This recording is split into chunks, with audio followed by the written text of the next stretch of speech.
Hi guys, welcome back. This is Matt Chat episode 560, featuring a game that I recently added to my top 50 CRPGs list, Expeditions Rome. Now if you're familiar with the Expeditions series, they've done one about conquistadors, one about Vikings, and those are great. But I really like this Roman one, and I thought it'd be worth doing an episode just to look at it, give you my thoughts on it, what it does well, what it could use some work on, and then you could decide whether it's worth your time, what you think. Love to hear from you, especially if you're a fan of the Expedition series or just a fan of Roman history. You know, I could get into a lot of fun stuff around that with this game. Anyway, we've got a lot to cover, so without further ado, here is Expeditions Rome. Hi guys, so yeah, we're going to be taking a look here at Expeditions Rome today. This is came out in January of 2022 by Logic Artists, published by THQ Nordic. And as you could tell from the name, it's not modern Rome. Well, I guess you can't tell that from the name. But it is ancient Rome, you know, the times of the Julius Caesar. So right around the dawn, I guess, of the Roman Empire. If you know anything about your Roman history, which I assume you do because you watch this channel. I find most people that watch a show like this, they're a lot like the host, I think. So you're probably a little Matt Barton in disguise, whether you know it or want to admit to that. Chilling thought, isn't it? But you probably like Roman history. And I think this game will satisfy it will satisfy that itch if you've been wanting to play a role-playing game and with a good turn-based combat engine that's not set in a traditional fantasy setting. Maybe you're kind of tired of the fantasy. I'm not. I could play Forgotten Realms games until I die and be quite happy. But I understand you need a little variety. So this company, Logic Artists, was pretty good at delivering on that with their Expeditions series.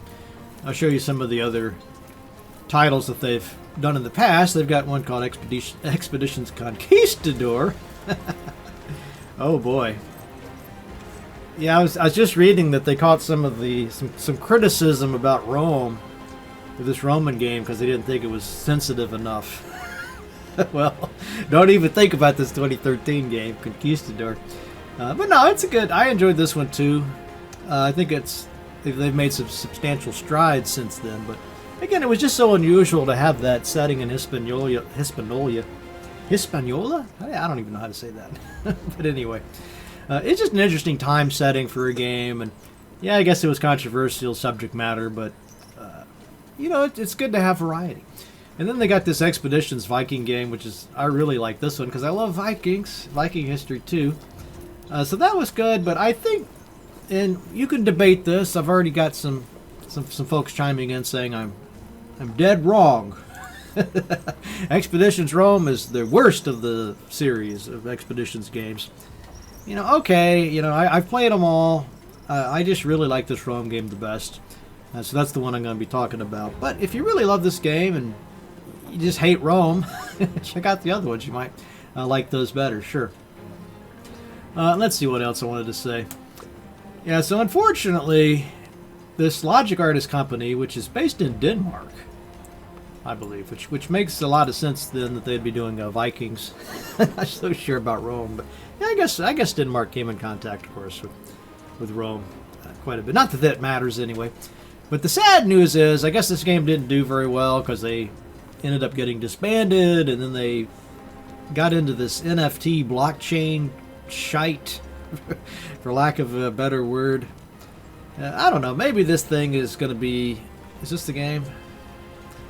I'm pretty sure I got the game pulled up that they are working on now. It's all that blockchain stuff, NFT. As soon as I hear the word NFT or token or something, I head for the exit.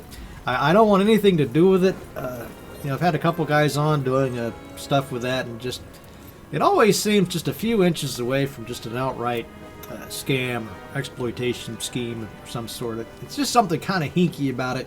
So I try to keep my distance But again, I'd be happy to be proven wrong if that thing was awesome. But no, oh man, if they had asked me, hey, Matt Barton, what do you think? Should we do another Expeditions game? Maybe we could do one in the Jules Verne era.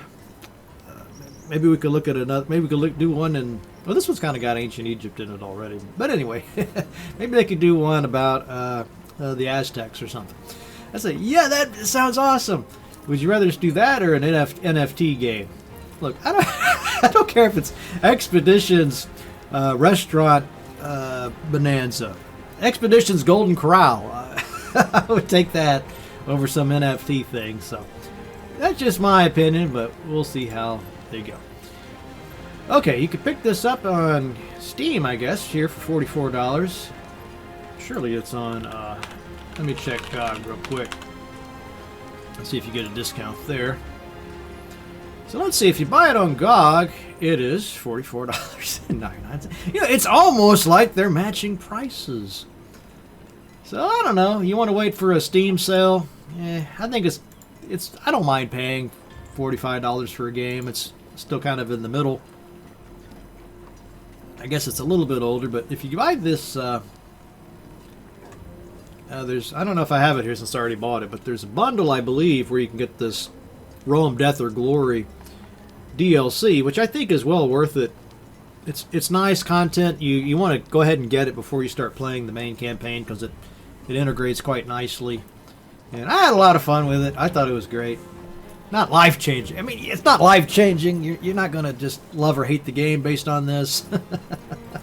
But I mean, if you're going to play, you might as well pony up for the extra $5. Oh, what's I got here? $107 for what? Oh, I guess. Oh, wow. So I guess if you're brand new to the Expeditions series, you can just pick them all up, everything, for about $100, $120. I thought I had some of these already. What else am I looking at here? Okay. Anyway, enough of this background chatter. We want to get to the game, Matt. All right. So as usual, what I thought I would do is show you the beginning part of the game, give you some thoughts, and then we'll pop over here to the furthest point I've been able to reach. And I've been taking my time with this game. I don't like rushing through something like this. And just make sure we create a new save here. Or Matt Chat, I've had it before where you start a new game and it deletes your latest quick save. And ever since that day, I have been a little bit paranoid. So I always save it. You know, what game was that? I lost a quick save, and that was the only save I had going. And it really set me back. Okay. New game going here. How many of you folks, just a quick little informal poll here, how many folks are interested in the year of Lucius Licinius Lucullus, Rome was prosecuting several wars of self-defense, most notably in Greece, where Lucullus himself was commanding the legions. Okay. With everyone's gaze directed at the provinces, few could have known that a seemingly inauspicious event in Rome would become the central fulcrum around which the fate of the Republic would turn. The paterfamilias of a venerable patrician house had passed away unexpectedly, and a senator by the name of Vitellius Scaevola had made a bid for the hand of his eldest child. His widow alone believed that Scaevola had poisoned her husband, and now strove to take his place and claim his property through marriage. Acting in secret, the widow arranged for her youngest child to be taken out of their villa in the dead of night and smuggled out of Rome. Nice little background story there. You know, I saw some of the complaints were that they didn't spend enough money developing, I guess, more like those digital movies with all the CGI, the big sort of cutscenes. I couldn't care less about that stuff. I really couldn't. I think it's silly for companies to splurge. Is that the word? You know, to dump a bunch of their precious money and time into stuff like that instead of just working on the core game and content that matters. So that's just my opinion. I'm perfectly happy with what they did there. Okay, so if you want to play a female character, I guess you just jump in, but... Oh, that's kind of cool. Whee! Whee! Oh my goodness. Why is this so entertaining? Okay. First name, Numerius Septimus.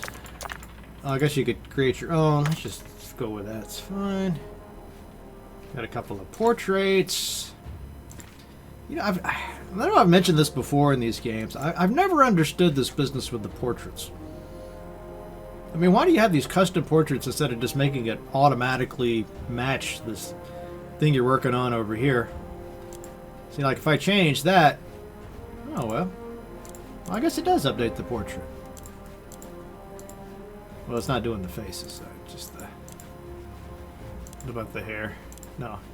Yeah, see, well, this is even weirder. Okay, so if I change the skin color, it changes the portrait.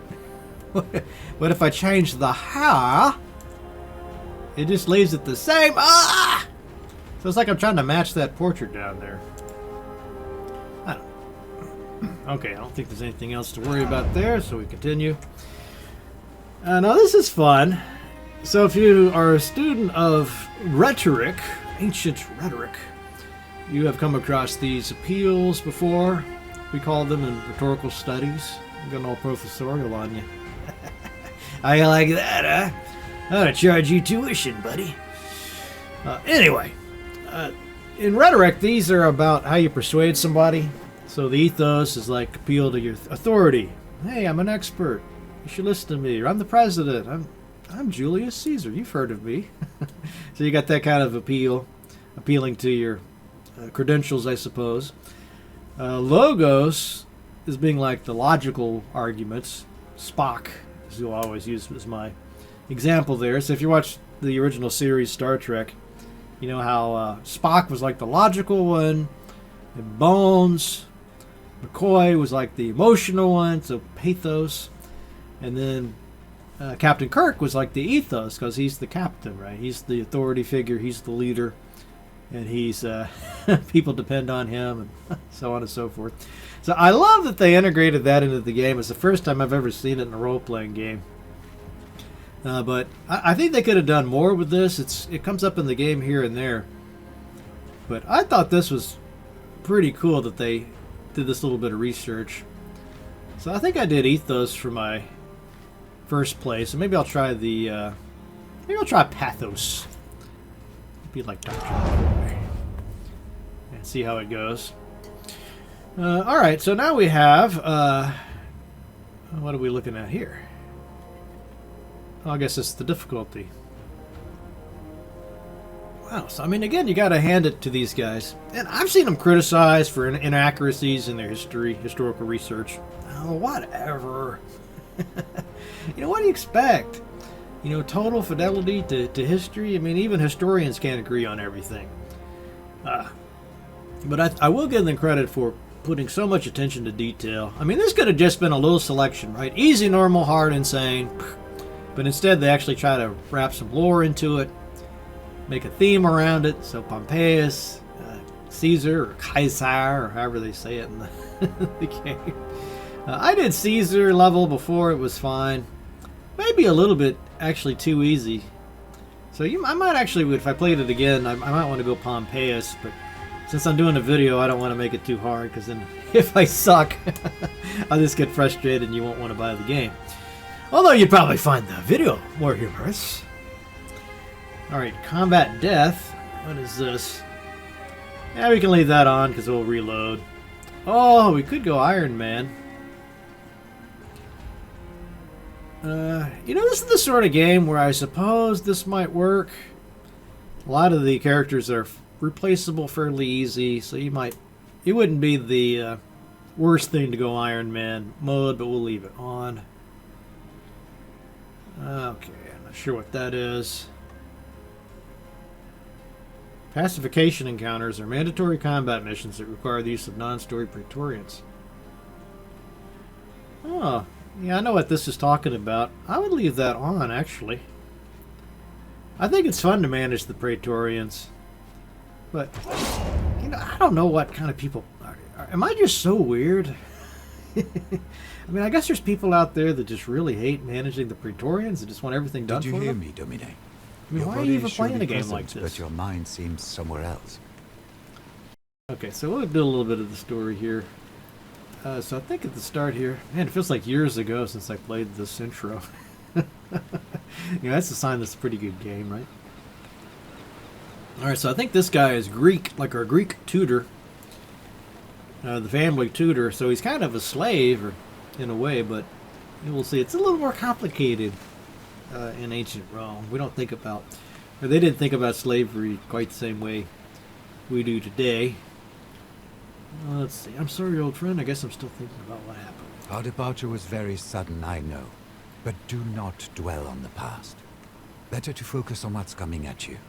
I asked the Triarchus how close we are to Lesbos, but he would not give me a straight answer. Lesbos? So what has happened here? I don't know if you remember from that cinematic a while ago. Her father's dead. Killed under mysterious circumstances. We're probably going to get killed too because of that. Some power schemes in Rome, which is very true to the history as far as we know it. There's all sorts of scandals and assassinations and poisonings and all that stuff. It's kind of a fascinating time. You know, I don't know if I necessarily would want to live back then. Maybe. You're not here to fight. Your mother wants you to be kept safe, not thrown into the front lines. Will you check with the Triarchus? Hopefully he will give you a clearer answer. I always think back then that so much to what would matter is if you were rich or poor. If you were really, would you rather be come from a really rich family in ancient Rome and live that life, or would you rather be poor or in modern America? You know, it's kind of hard for me, at least. You know, I think, well, there's some pros and there's some cons. But I don't know. Maybe being really wealthy in ancient Rome or Greece might have been a superior life. I don't know. Okay, so here's where this rhetoric comes into play: the ethos, logos, and pathos. So you notice I can only select one. And I thought this was such a cool idea. Again, I wish they had done this more often. It hardly ever comes up. But it was a good idea. Okay, so since I'm emotional, this should be like an emotional response. You just need to use a little more charm. Make him like you. I'll see if I can tease some information out of him.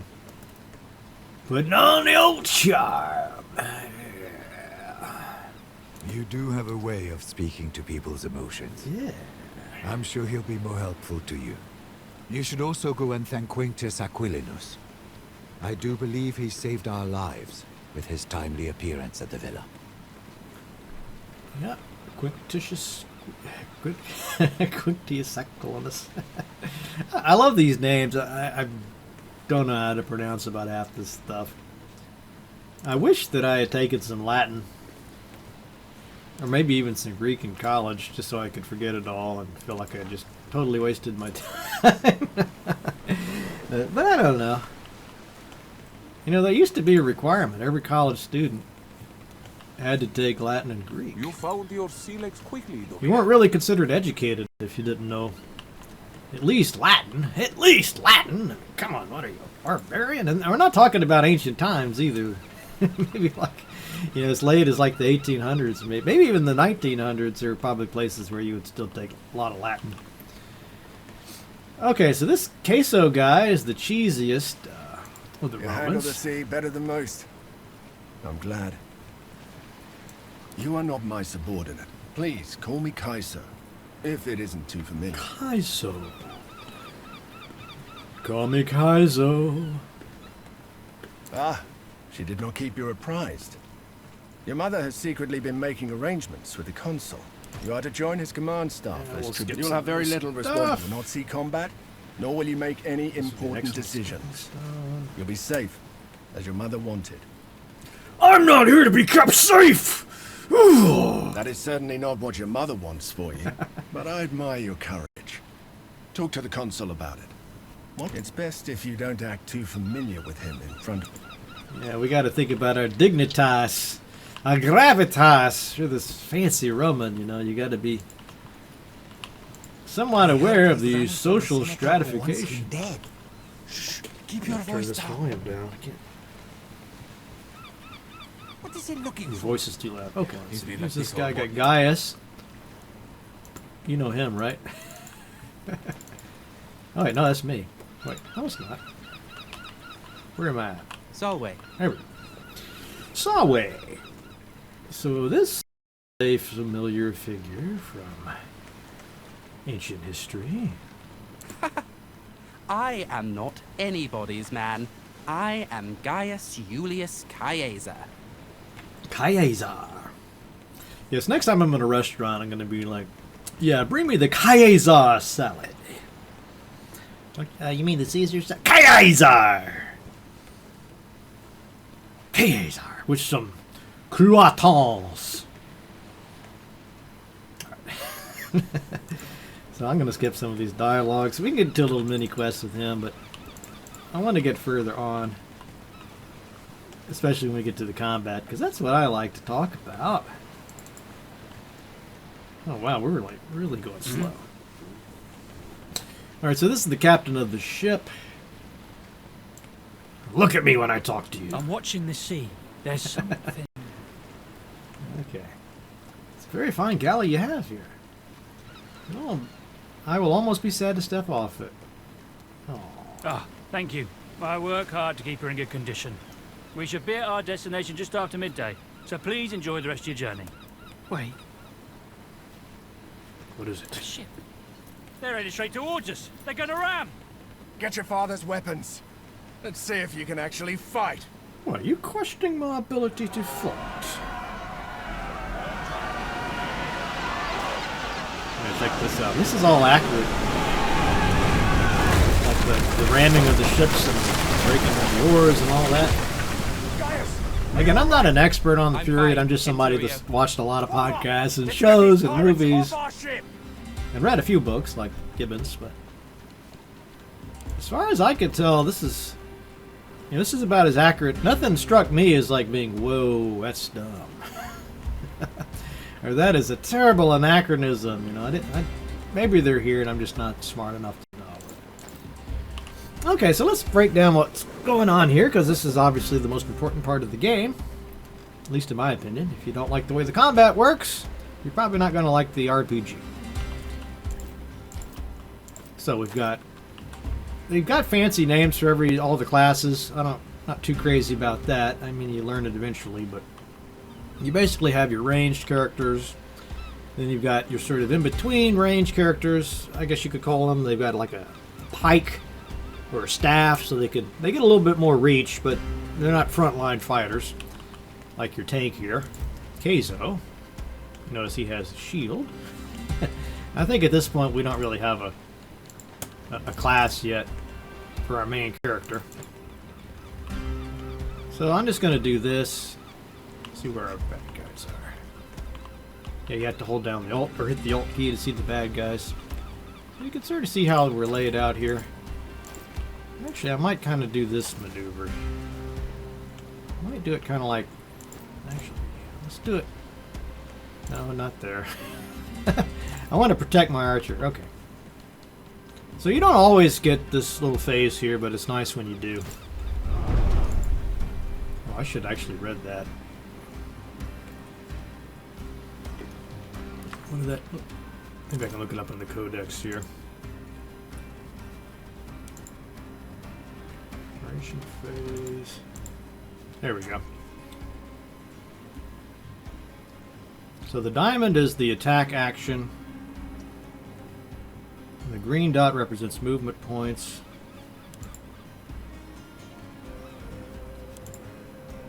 Okay. The reason there's some things that seem to take more than just a point. Okay, here's something a little bit unusual. So normally you take turns with each character, right? With this game, you just do it. You have the round. The round is the turn, and you can move these guys at any point you like. You can move a guy a little bit, move another guy a little bit, then attack. It's very flexible. So the green means I can move there and still have my action point.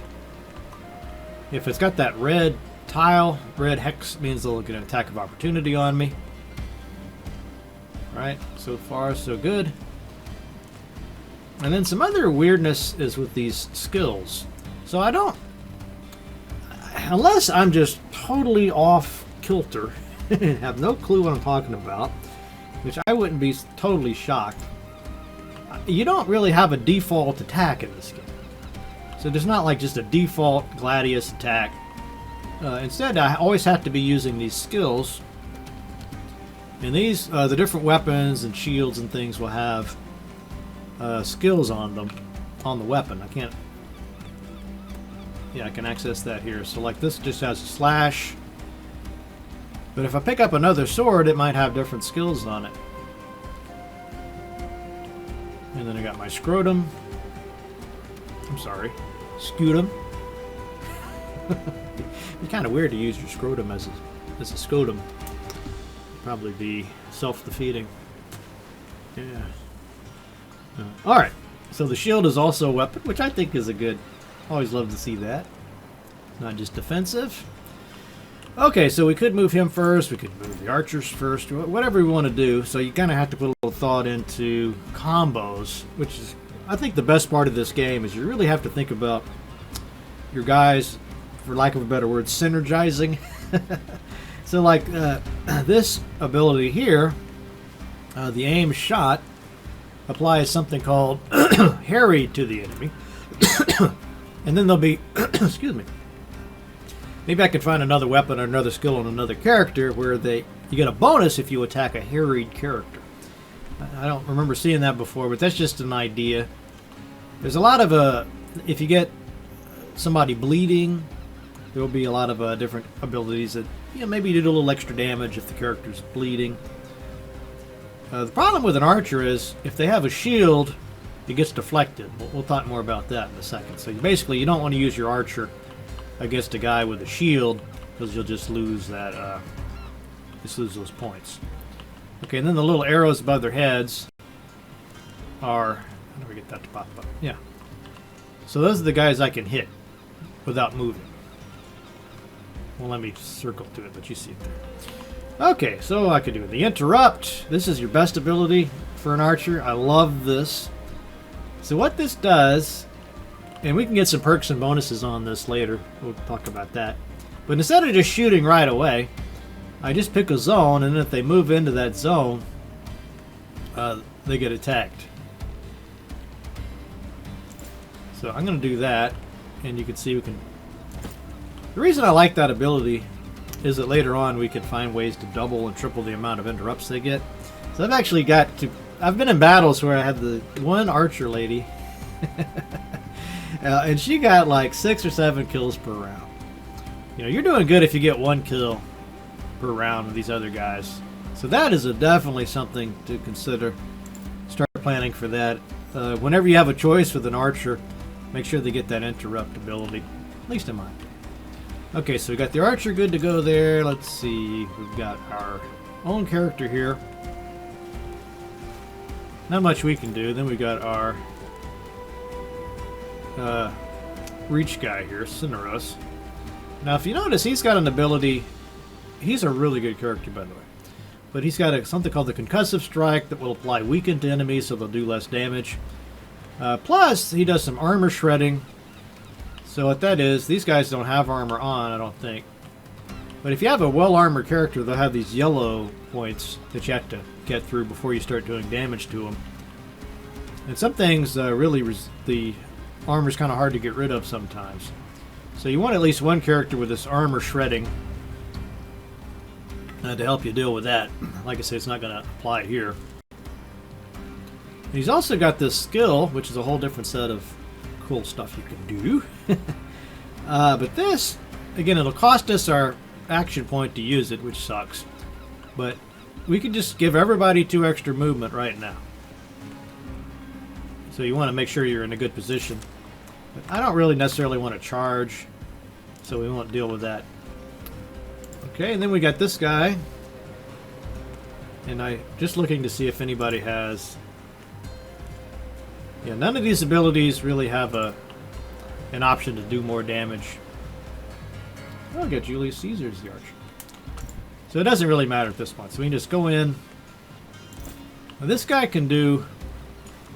He attacks multiple targets, but you kind of have to have them positioned right. They're next to each other. And there's ways even to manipulate that. You can taunt people to try to come into a spot where you can do the optimal damage. We're not going to get that insane here.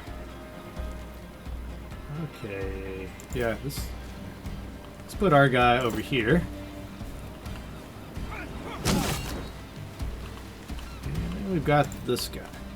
So again, he can reach. He's got 2 hex reach, so he doesn't have to get right in somebody's face.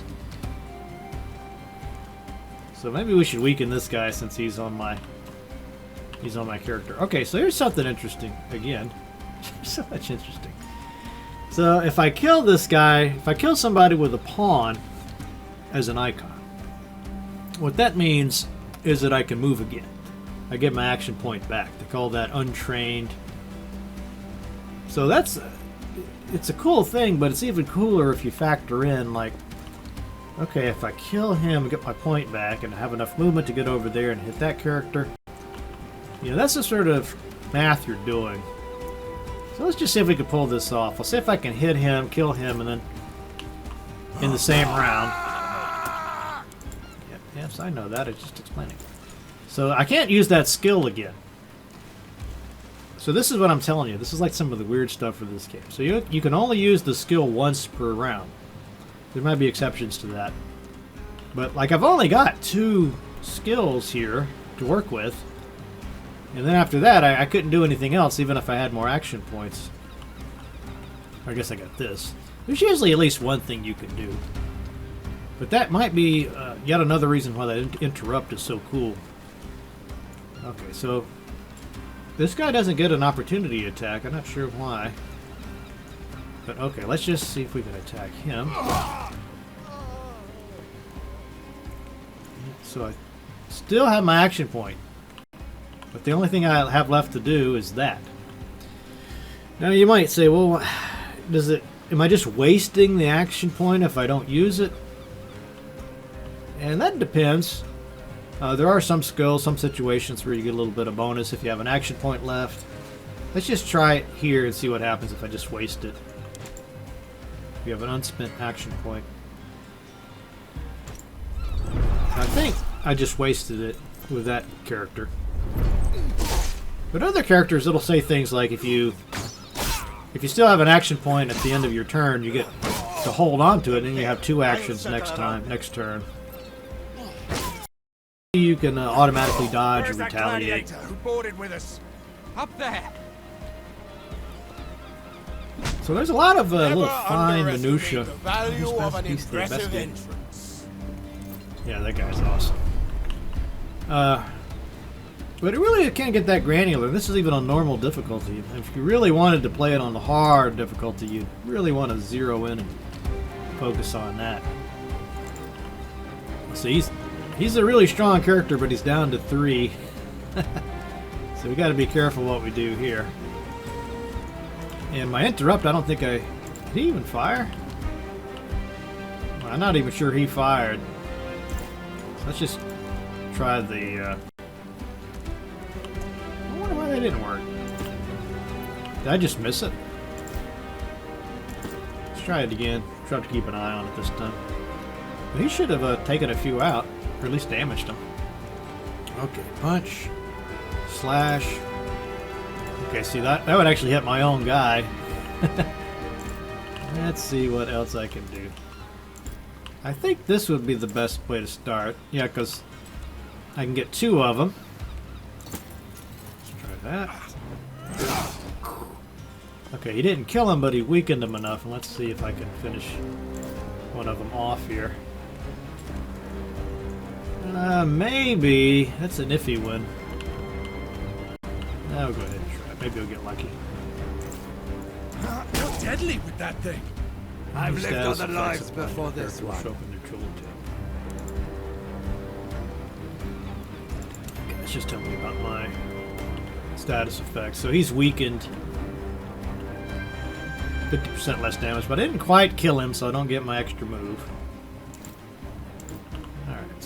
now this is going to be tricky. So if I use my better move, I'll hit the ally. So I guess I'm just going to have to do the the punch. You know, I hate it when you make your main character like the weak link. Okay, so there's our gladiator. Like I say, he is. Yeah, you get multiple. You can swap the weapons to get different skills. We'll talk about that later. This guy's badass, and it's an interesting choice here because we could go up here and try to take this archer out, who's going to be dinging us, or we could get flanking. Flanking is awesome thing to have, so let me just do that because it's a little more interesting to show you. Okay, so now he's flanked, so all his resistances go away. All resistances reduced to 0, the character cannot retaliate. So we're going to get, it's basically like the backstab in D&D. Okay, 3 to 5 piercing damage, generate 1 focus. Yeah, all the different classes have some kind of points or some mechanism that some different gameplay mechanic, I guess. So the gladiators work, or at least this type, Velis, I think, work with focus. And when you generate the focus, you can use your skills. These other skills over here. So like this one generates 2, does 2 attacks at half normal damage. Not sure what the advantage of that is. 3 to 5 piercing damage, can't be blocked or resisted, but it can inflict a critical hit. Well, they're not going to resist it because we got them flanked, so I think we should use our 1-2. Okay, and then we can stab this guy over here. Or I could... Oh, he's going to get an attack of opportunity if I try to go over there. One cool thing about these gladiators, though, there's skills you can get that will make them able to avoid those attacks of opportunity. And you can really leverage that. Okay, looks like we're all done there. Boom, boom, oh, easy. Oh, my guy. It's all right. Cineros got knocked down, that's good. Somebody should stop this bleeding. I can tell you how. So he'll die if we don't fix him within 3 rounds. Plus he might have an injury, which really sucks. So I'm not doing too good there. And I don't think this interrupt is working at all. I don't know what's up with that. It's disappointing. I know it's only supposed to kick in if they move. But it was working a lot better than this on my other character. So I don't know why he's just not using it. Alright. So I need to help this guy out. I think what we can do... Yeah, we'll switch to... Oh, I don't have the... Why don't I have stabilize? That's strange. I should have an ability there. I guess I have to do it this way. No, don't stand on top of him. Okay, I should have an option there to stabilize. I don't know what's happening. What's happening? Maybe they turned it off for the tutorial. Maybe this first little fight, but I should have an option. Oh, here we go. Aid. Can someone prop this old man up? He got an attack of opportunity, but at least I stopped the bleeding out. So he won't die, but he might be injured. And he's out of the battle now, which sucks. But we'll take care of this guy. Flank him. Boom, boom. Yeah, later on this guy gets an ability where if they're down, if they're down and not dead, like this guy, you can finish him off. And it really hurts the enemy's morale, boost yours. Morale's a big deal in this game too, I should say. So a lot of times you see these morale skills and you're like, that didn't sound cool, I'd rather just do damage, but if you can break their morale, then they'll start running away or even turning on each other. Really turn the tide. Okay, I guess I've done all I can for him. I think this will make him scoot away. Yep. Okay, let's see what we want to do here. Cannot be blocked or resisted. Cannot reach the target. Oh, he's not 2 left, so I guess we'll have to use our shiv. 1 left. Disappointing. Okay, he's out, and then I get yet another attack. Boom. Okay. So I should be able to finish him off with. Do a quick little land. Oh, target's out of range. Wow, he's got crappy range. Now, normally I wouldn't move an archer this close. Should be dead. Boom, exactly right. Okay, good, he's not injured.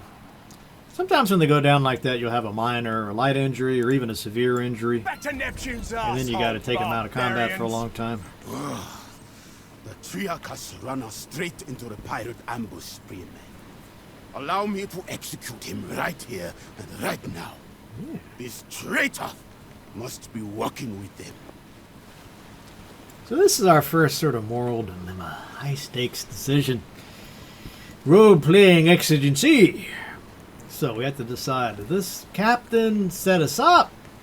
Did he plan this? And is he in cahoots with the pirates? Or is he just an innocent captain? Don't be naive. So last This time is I no went random with the attack. option that It is he quite was unusual guilty. for pirates to attack any ship, let alone a heavily armed Roman galley. They prefer to attack lightly defended coastal towns instead. It's less risky and more profitable. Well, let's go talk to the man. Last time I did this, I decided that the captain was guilty. And we executed him. But then that had some kind of negative stuff that happened later. I don't want to spoil everything for you. But it is kind of cool. You make a decision and maybe you see it play out later in the game. Geminus, you steered us into a trap. This time I'll What do save you him have and to we'll say see for what happens. yourself? I had nothing to do with it, I promise. They came out of nowhere. Silence! You utter nonsense! By Mars, it is the sea! How can anyone come from nowhere? We cannot execute a man based on no evidence. Besides, we need our Triarchus to make it safely ashore. What do you say, kid? What do you think we should do? That's a pretty good setup, isn't it? That's an interesting decision, as Sid Meier would say. And keeping in mind, too, you want your companions to be happy with you. And if you keep making choices that they disagree with, they'll start getting a low morale. But I want to see what happens if we don't execute Very him. well. We shall spare his life. But remember, mercy is a luxury you will not always be able to afford. The cost of mercy is a price I will always be able to pay. Perhaps, but in this case we can't afford to lose our Triarchus. A wise choice, my friend. Killing the Triarchus of our ship in the middle of the sea would have been inconvenient. Indeed. Thank We you. don't need this If you pilot. ever again need the help of a skilled navigator, I am at your service. Yeah, go this. Up the If tempo! we look at this little flag Keep your eyes here. open.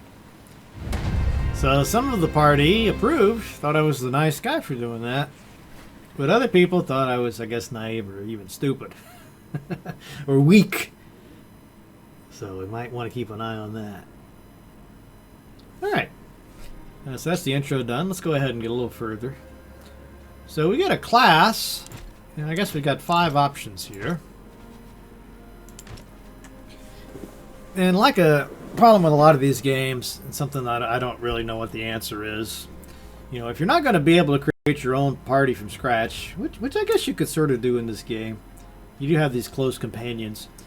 But if you don't know what these companions are, you're kind of left questioning, like, well, what should I play? Because if you know there's a certain companion that you always want to have in your party, you might not want to double up on that class. Or if there's a class that you don't have as a companion, you might, enjoy having that option for your own character. So it's kind of tough. But basically, we got the tank-like character. Probably the best choice for your main character because you get the heavy armor. There's lots of fun skills. You'll get lots of kills You know, one thing I like about this game is the tank characters do a lot of killing. So they're not just there to get hit and do weak damage. Actually pretty cool. What else we have here? Call this the Velis. So these are basically your rogues, I suppose. Yeah, assassins, duelists, brawler. Very powerful class. But the thing is, we've already got Bestia, the guy that was talking earlier that wanted me to kill the captain. He's such a great character. I mean, I can't imagine not having him in my party. So I probably wouldn't want to double up on that. And the same with the Sagittarius. These are the archers. There's a really good archer that you meet early on. And unless you just don't want to have her in the party, you probably wouldn't want to double up. On the other hand, it's good to have a lot of archers. You know, they get lots of kills, and you can set them up really smartly with those interrupts. Hopefully we could figure out what the problem was before and fix that. So I wouldn't worry too much about having... If you want to play the archer, go ahead. Because I think it's fine to have more than one. Then we have the support line, the Triarius, I guess they call these. And they've got... This would be a pretty appropriate class, I think, for the party. You wouldn't want to do the medic, because we've got Cineros already. Unless, again, you don't want him in your party. But some of the stuff boosts up the other characters, like Warhorn. So you could play this kind of like your leader. This would be a good leadership class. You might not be on the front line, but you're there boosting morale and things of that sort. So that could be a fun one to play. And then I think this one is just something they added with the DLC. So I don't even know if this is in the vanilla version of the game. But you get a lot of cool stuff with this one. And you won't meet another gladiator main character for a long time, so you could certainly go with this. I don't know how much sense it makes for your main character. He's supposed to be a member of the aristocracy to have a background in gladiator fights, but okay, maybe. I mean, it's your game. You come up with a story. Maybe it was an aristocrat that secretly liked to join in, sneak into the arena. Okay, but I might just go, well, oh boy, it's a tough choice because my original playthrough I went with this Princeps. Why don't we go with this and try the flag bearer, because I like the role-playing aspect of that, so let's just try it. I don't have to play the whole game. I don't know why I'm sweating this so much. But if you chose the Princeps, I think you'd have a good time. I'll show you that later game. We're done messing around here. Okay, so like a lot of these games, there'll be a couple different gameplay modes. You know, it's like they can't make a CRPG anymore that's just exploration and combat and quests. You know, you always have to have this like management thing grafted onto it. Gentlemen, welcome to Lesbos, the pearl of the Mediterranean. You know, this Kingmaker game, Pathfinder games. You got all this other layer that you're working with. Fortress of pirates, more like, with an infinite food supply thanks to the strength of their fleet. We shall find a way to limit this infinite supply, then. You think like an imperator, Gaius. All right, people. This is Lucullus's war camp, the heart of our operations in this territory. You have been seaborne for a long time now. I suggest you walk it off. See the things you have to see, and meet the people you have to meet. The consul waits in the command tent. Don't be too late if you don't want to see him angry. But anyway, all these CRPGs these days, they've got to have the Kingmaker component or whatever it is. This thing that takes you out of the story, out of the experience, and then you're trying to look at these high-level strategy versus tactical decisions on the battlefield. This game is not too bad. I didn't really resent or feel like it was just a waste of time dealing with the other components, but they're always weaker. You know, the only game I feel like that really just nails it completely is the XCOM series. Because for that game for me, it's just as much fun making those big decisions as it is the small ones, and I like the ship and all the improvements and the research and everything. This game kind of feels like it's in that area, but it doesn't ever quite get to the point where it's excited about a upgrade to your base as you are with what's happening as you're exploring the map and doing the quests and things. So I don't know, your mileage might vary on that. There are some upgrades that are fun. Oh, I got the bath. I don't think we can upgrade yet. But like this forge over here, you can upgrade this a few times and make weapons and do some crafting, which is pretty well done. This one is to develop strategies, sort of one-time or multi-use tactics, I guess, that you can play in the war mode, battle mode. We'll show you that later. And then a shop. And the rest of it's not all that exciting. That other legion. I don't know. I don't even Wet behind the ears. tell you the truth. I think they could have just Everyone skipped it. starts out that way. It's True just- enough. Soon they'll be it would have been veterans fine. too. Or they'll be dead. Okay. This is not going to work, as long as the rebels keep receiving supplies by sea. We will need to cut their supply lines. It's an operation for our occulta speculatoris.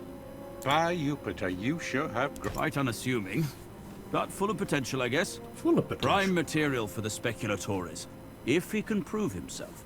Hold on. I thought my role was supposed to be largely administrative. This seems like a dangerous position. A trial by fire is what you need. Now pay attention. Trial by fire! We've been in a deadlock here on Lesbos for some time now. A testament I song. killed The fortress of I volunteer for the Vanguard. If my uncle can defeat Pontus, I can surely handle Mutilene. So be it then. You know, I would have loved Meanwhile, to have met you will Julius prove yourself as a leader, Geyser. my young ward. Take Caeso Quintius Acollinus, your Servus Cineros, and that gladiator who came with you on the ship. You will meet up between with him and Julius Alexander the Gallius Great, of my I legion just- I expect you have questions. Wouldn't it have been just so awesome just to be able to have dinner with one of those guys? Just kind of pick their brain. Okay, let's Wait. just get on with it. Are those your father's old weapons? I'm sure they mean a lot to you, but look, the leather is brittle. Visit got my Smith heirlooms Sextus on. and get yourself properly. And they want me to get some better gear. Okay, let's see. Saw Agrippa harassing that old Sir. There's also romance in this game, which is about as much romance as I can handle. The pirates are getting bold. It's kind of fun when it's done sparingly. I just, Geminus tell you too. when it's done badly, it just, This is the oh second my time god, this galley's it's been attacked. ruined an experience. Yeah, It's so hard to do it well. If you're here to get your weapons fixed, you must have me confused with Vulcan. I always thought the Mass Effect series and the first Dragon Age game really nail it. They make it fun to do the romances, but a lot of times I just kind of cringe. Like, wow, so that's what these writers think is romance, huh? Yeah. Yes, I will create the romance gameplay mechanics from my mother's basement. What do we got here? The console said you have new equipment. Well, if he said it. Help yourself to any of the gear on the racks. Take all of it if you need it. So he'll be able to craft stuff for us later. It's really neat. They got a pretty good crafting system in the game. It's not flawless, but it's good enough. Okay, finally. yeah. So we've got a lot to unpack here. And it's well worth figuring this out early so you don't make a lot of the same stupid mistakes I did. So unfortunately, I would say you don't have many slots. You know, I don't know why these folks are so stingy with the slots. You know, I want a game where I've got a ring on every frickin' finger. I want bracelets. I want necklaces. I want a hat. I want shoulder pieces. I want like 20 pieces of gear. Okay. You find I put toe rings on. You put a a ring on a different piece part of my body. Look, if there's some advantage to be had by a magic ring, What kind of idiot would only have one? Okay, you're gonna be looking like Mr. T, who's a hero of mine. Like Mr. T, and I get it. I want to be Mr. T. I don't want to be the. Okay, anyway. So we've only got limited items, but in fairness, they do a lot with the items, and the skills are based on the item, which is a little strange. Okay, so remember we made our main guy here, the Triaris, however you say that. So we don't have to worry about loot weighing us down. At least that's a good thing. It kind of goes into this party inventory, and then we figure out what to put on our character. So unless you want to die, and that looks cool though, doesn't it? You slip on the heavy armor. Okay. Now this will limit our movement, so it'll be kind of slow, but and to compensate, we'll use a weapon with some better reach. Alright, so what I'm going to do to start off here. Okay, yeah. So you have two sets of weapons that you can switch back and forth in combat once per round. It does take... I think once you use a weapon, you can't switch to the other weapon. There might be situations different. It might be. We'll test it out when we get in. But if I put that, okay. Oh man, not get ahead of myself here. Okay, let's just focus on this one for the time being. So this is a worn pike. Worn weapons suck. We want to get rid of that as quick as possible. But you see how it's got these 3 skills, and those are when I start making weapons, I get random stuff. So you keep making, it's a reason to keep making items until you get just the right skills that you want. But I've only got these 3 here. But sometimes I might have, 4 or 5, but I only have the 3 that I can equip. So there's some strategy there. And sometimes what you'll find is a weapon that maybe it's not quite as good as another weapon in terms of the damage it deals and so on and so forth, but it might have a unique skill. So you might choose it just for that skill. Okay, so that's our first weapon. Now for the second weapon, you might think, well, I'll do the staff. But the problem is, if you notice, if I don't have any weapon, by default, I got these unarmed options. So one is the distracting blow, prevents the target from making an attack of opportunity until their next turn. And if you're really smart, something like this could come in very handy, right? You could really use this to get into somebody else into flanking. So they wouldn't have to worry about that attack of opportunity. You could just distract them and the other guy could run around and flank them. Pretty good ability. Then we have aid. So this is if somebody gets knocked down, stunned, whatever. You can fix them, right? Keep them from dying. But we'll lose these abilities here. The concussive strike with armor shredding stuff and all these cool abilities. So I'm going to just leave this open. I want to play around with this distracting blow a little bit, I think, and see what we can do. See if that balances out. Okay. Then we can see if these other ones are upgrades for anybody else. Probably not. Same choices here. You notice how he's got different options for his unarmed. So he can intimidate somebody, point to an enemy update, X's away, and cause them to lose 25 morale. This is unique to him. So if I put a weapon there, I would lose this unique ability. Okay. We've got Cineros. Now if I want to compare these, I hold down left control. You can see they're both worn staff. But one of them has 3 abilities instead of just 2. So, kind of a no-brainer there. It's always better to have more options than fewer. But again, you would definitely don't want to give him a second weapon here, because he's got the ability to heal as an unarmed. And if you take that away, well, you lose that whole ability. So again, I'm telling you things I didn't know. And I played it like half the game not knowing this, and when I found out, I was like, that's why the game's so hard. So I'm sparing you the difficulty. I don't know if he's got anything unique here, but... so as the Velis, he's a Velis, right? Yeah. He's got 2 weapons. I'm kind of surprised there's only 2 skills here. Wow, these are really crappy. We'll get some new abilities for him relatively quick. Okay, so I think that's good. We'll go out of here. Trial by fire. Travel to the warehouse. I'll do the first mission, and then I think I'll show you my other game, because then I can show you all the battle mode and all that jazz. Upgrading the base.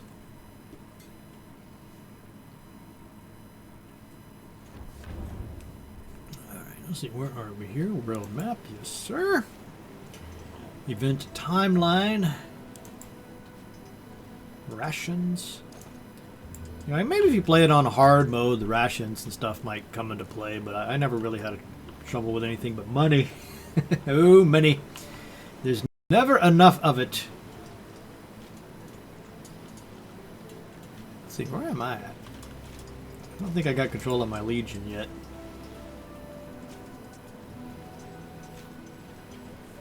Yeah, so here's my guys. I love this map. You really, if you look closely every now and then, you'll see special things you can click on. Like up there, there's a little treasure chest. It's kind of like, remember, one of my favorite games is Heroes of Might and Magic. They're the best at the maps. I mean, you see those Heroes maps and you just can't wait to get down there and start exploring. This was pretty good. I think they could have added more stuff, to be honest. You know, if they were going to do some more DLCs, which I guess they aren't, sadly, it would be great to have some big map upgrades where they add a bunch of new stuff to the map for you to explore. Okay, yeah, we can pick which ones we want, but it's locked in. You know, like I say, if you don't like these pre-made characters, you can hire these blank slates and make them however you like. We might be at the wrong spot. There's no one here. Lucullus is clearly mistaken. If there was someone here, I would know. This guy, in the Star Trek game, he would be a Klingon. Hey, don't move. Calm down. down. This is Calidus. I am Julius Calidus of the Occulta Speculatores of Legio Prima. I really like this character. I presume you I made her my romance option. I guess I love this character. She's really cool. But again, maybe you don't want this character, so you could just create your own archer and not have her, except for the missions where she's required. Okay, so I dated her the first time, so let's be a little bit rude this time. See that warehouse? They store Greek fire there. First order of business is to steal it. Unfortunately, the moment we move into that warehouse, they will sound the alarm. So we should be quick. Was it Baldur's Gate 3 that's got the spider lady? I don't know. She's kind of like this evil character, but I that's just, I couldn't help myself. Like, that's so cool. That's not Baldur's Gate. What game is that with the spot? Is that Baldur's Gate? Oh my god. I can't. Too many games. There's like Land. Maybe I'm thinking of one of the Pathfinder games. Anyway, let me know about that spider lady. Okay, we should make sure nobody escapes. This seems straightforward enough. Alright. There's a small camp of sentries just down this hill.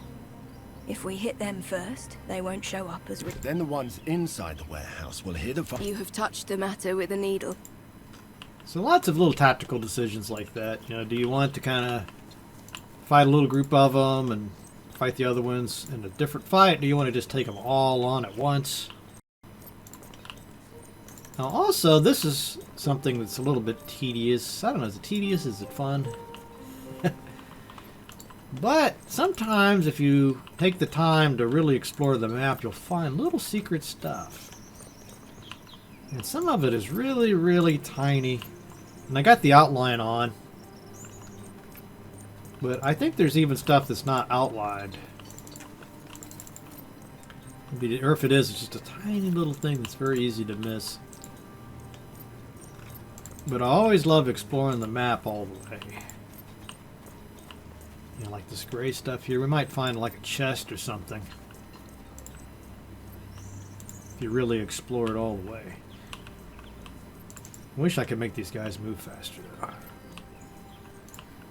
Yeah, I mean, wouldn't that be like the perfect place to hide something?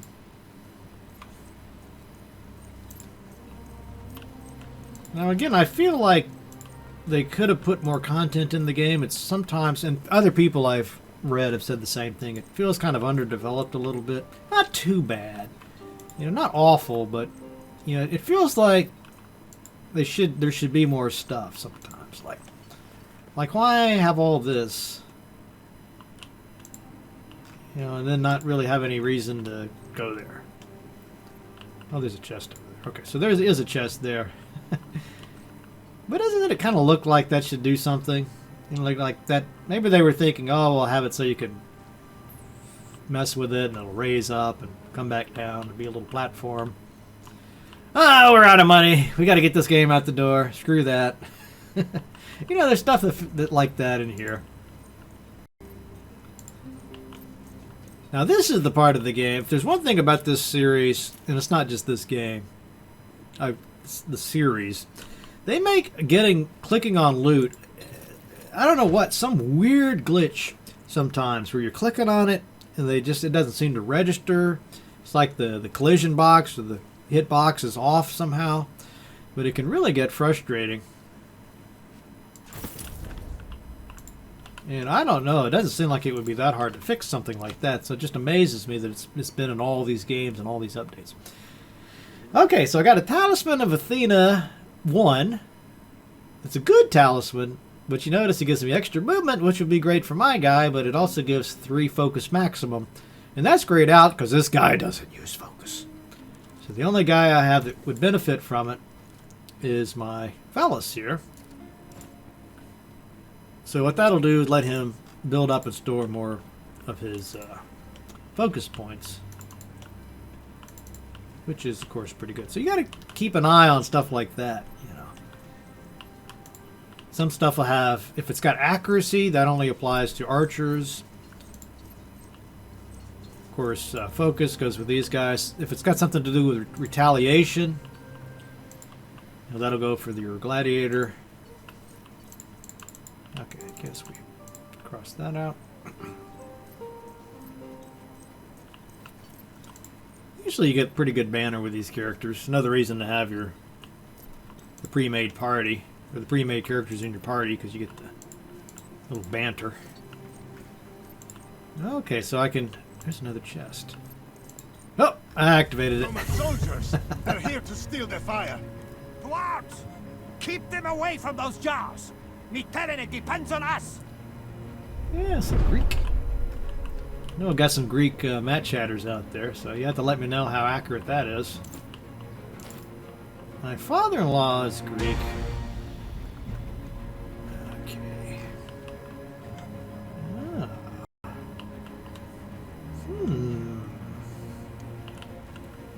Alright, so we got an archer up there.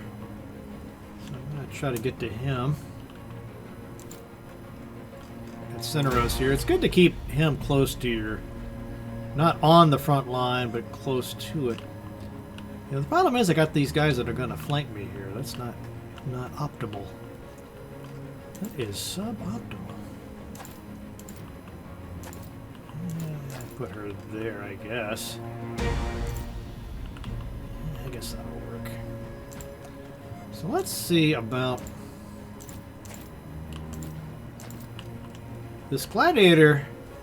He's kind of your wild card. He can really turn the tide. I'll tell you what, let's move him there. Okay. Okay, so I'm going to try something a little bit fancy here. Let's get him... There, yeah, cover. Yeah, the cover, that archer's going to be doing a lot of damage. Hopefully it won't one-shot us.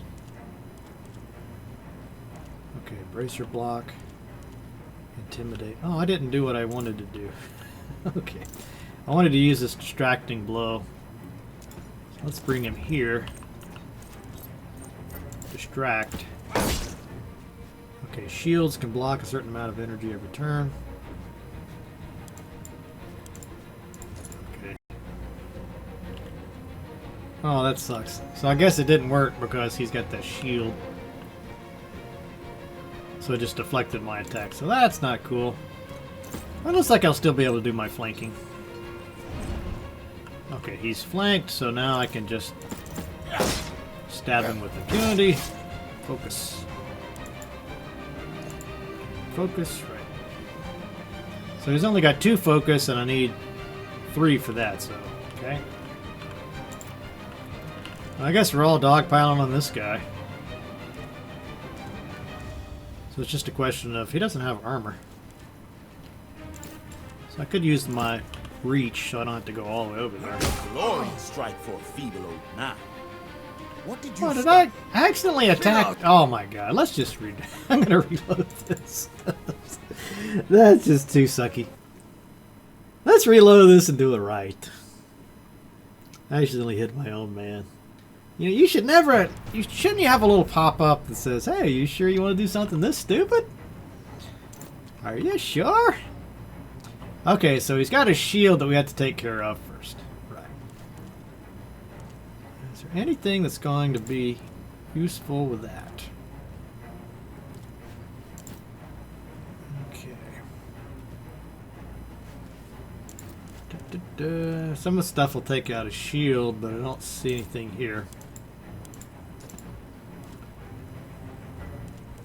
Yeah, the shield, everything will get deflected if I use her. So let's go ahead and set her up to interrupt these guys when they come across. Alright. So what I would like to do is... I'll tell you what, let's just go ahead and attack regular. Let's see if we can remove his shield. Okay. Okay, his shield is down now. Good. Okay, so if I move there now, he gets an attack of opportunity. But I think, and it'll correct me if I'm wrong, let's try this again. So let's try the distracting blow now. Okay. It doesn't say he's distracted. Let's just see if it works. Yep, go. It didn't give me an indicator. Weird. But I can now do it without the attack of opportunity. So we can get him back there. And now, use this. I get 2 attacks. This is all too easy. Okay, boom. So we got him down to 6, so he's still up. So we could finish him off here, but I do have that archer sitting there. What I might want to do is just have him run all the way over there. So this archer will have to move. I don't know how wise that is. Let's just experiment. So he won't be able to move because he ran so far. He dashed, I guess. But what I'm thinking is, now this archer will have to move and I'll get an attack of opportunity, perhaps. Or he'll attack with a melee and do less damage. Alright. Now, I still got some movement on these guys. But there's not really much point, I think, in moving. I guess I can move him back since he's the weak link. He doesn't have a lot of armor. And if he does try to move up to attack me, these guys will get attacks of opportunity on him. Let's see what happens. Okay, he attacked my character. The archer ran, got an attack of opportunity on him, though.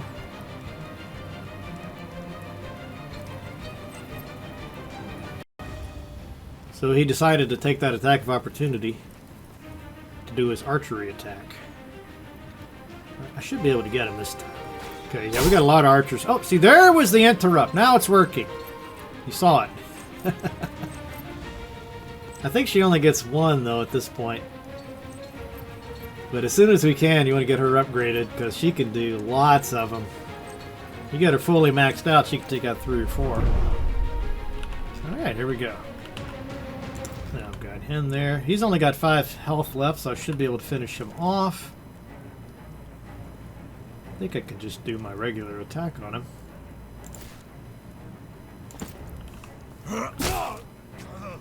Okay, he's down, but he didn't have a little pawn over his head, so I don't get to attack again. But I can move. And if I look at his... Let's see, can I look at his stats? Bludgeoning, morale, piercing 5. Yeah, I don't think this guy can, by default, retaliate. Later I can get a skill for him, I believe. Pretty sure it's him. Where anytime if somebody attacks another character standing next to him, he'll whack him with his staff. Alright. So this guy's got 6 hit points left, and you'll notice that his shield is back up again. So, yet again, I have to waste an attack to get rid of that shield. Or, since he's... if I flank him, I think he loses that ability. He loses the resistance. But I think the shield will still kick in. Let's see what happens here. So the first attack will just take the shield away. Oh, I could shiv him to death here. Oh no, he's got 1 health. He's got 1 point left. And we don't have any dots on him, like bleeding or anything, so we're going to have to waste another attack. You gotta be careful here not to hit your own guy. Matter of fact, let's just pop him with that. Morale. Did I lose morale? No, the archer did. So these guys are starting to panic. Yeah, see, he's got -5. They're like, wow, we're up against Matt Barton. Oh no. Yeah, we haven't even touched this Warhorn yet. Okay. 20% extra damage. Oh, it's got a good area too. I'll tell you what, for lack of anything better to do. Can I get everybody? There we go. Wow, so this makes us immune. Well, that raised everybody's morale. And they do extra damage. Of course, I had to waste my action point. Oh wow, she's really getting into it now. I'll shoot as soon as I see them. Let's see how many she gets. Alright. Every man for himself. You're all idiots. So it looks like she's only getting one interrupt. I know later she gets more. But it's good to know about that. Oh, they're all hitting her for some reason. What did he say? Wow. And this is only like the second. This is like the first real battle, and you can see how tough it is. Oh, then we got extra. We got reinforcements coming up. Oh no. Okay, so I need to do something with her. Let's see, where's most of my enemies coming from? I think it might actually be good to come over here and attack him. Let's see what all we got here. So he's got 8 points. Can't quite kill him. I can stab him. Hamstring. 5 to 7. Marking strike. Apply spotted enemies. Ranged attacks against... So here's that synergy I'm talking about. So I want to move him first, see if I can get this marking strike, and then that could do extra damage with the archer. But, tell you what I'm thinking about doing here. Let's go ahead and take this guy out. Did I do it? Good. And he did have the little symbol, so we can attack him. And then I can run all the way over here and whack this archer. That weapon has a nice reach. Okay, so I might be able to take him out. I think I'll just barely be able to reach him. Let's see. Oh, okay, got that guy out. That's good. I think this guy's got... Well, his morale's coming back a little bit, but... Okay, and then what we'll do here... See if I can push this guy off of her. Well, that didn't work the way I wanted it to, but... Okay, yeah, I think she'll get attack of opportunity. Or, that guy will. Let's see, can I reach him? Just reach him. This is why these reach weapons are so nice, see? See, just that one little ability made all the difference there. Now I got her clear. And I can do my interrupt again. Or we could set somebody on fire, or we could cripple them so they run slow. Or we can just do this harried business to take a little extra damage. So I'll tell you what. I'm just going to keep... my habit is to always use the interrupt. I'm covering this area. It's really nice when it works well. I don't think I'll be able to reach any of these guys here.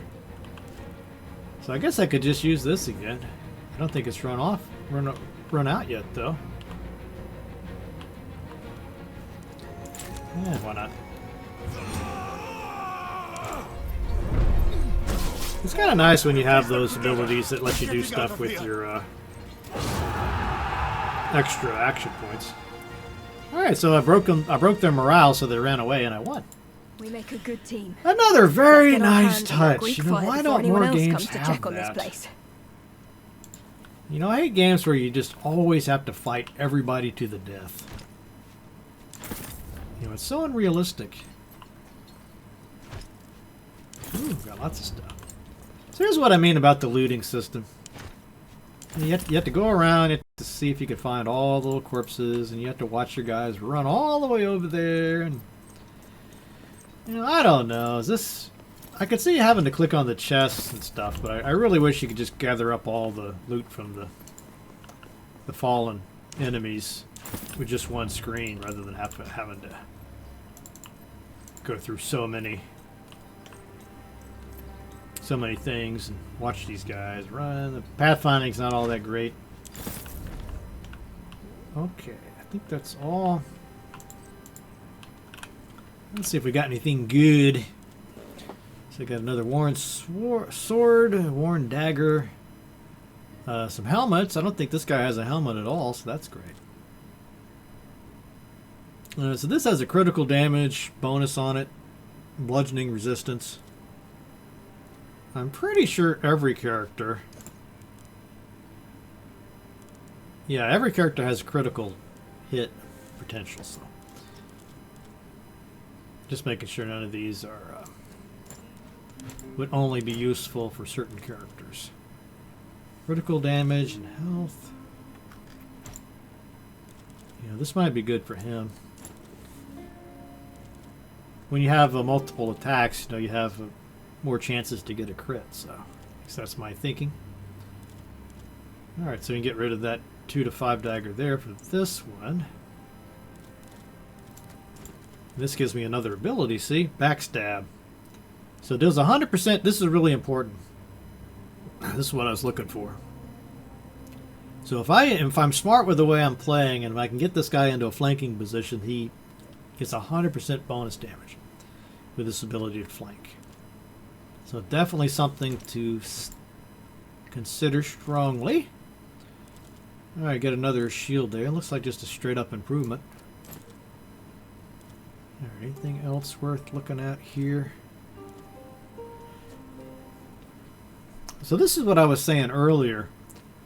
So they do these two swords, they do the same amount of damage, same crit damage, but you notice they have different skills on. So the one I have now, all I have is this slash. Now it's 3 to 5 slashing damage, but it also hits the guy on the left.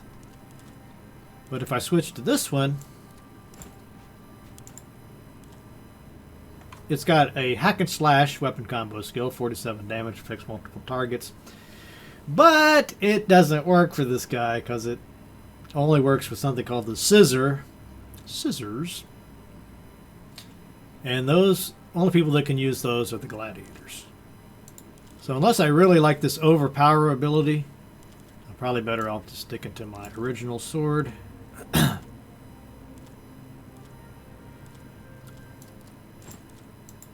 And then if I find a gladiator later, she might want that. Yeah, this I'm fairly confident he can't use the scissors. Alright, is that everything? Okay, so all we got to do now is grab this Greek fire. And I think we are... Oh, it's not just over there. Be careful with those jars. The liquid inside is highly volatile. It'll make quick work of those ships. There is something off about you. That seems kind of rude. What if we Kill anyone who discovers you. We can't allow any distractions. Spoken like a true warrior. Let us kill as many as we can. Our mission is not to kill people. Indeed. You know, like I say, I kind of went with a more violent character roleplay before, so I'm trying to be a little bit more of a peaceful guy this time. Wow, looks like I got some pretty cool stuff there. So what did I get? Another dagger? Okay, what's the difference here then?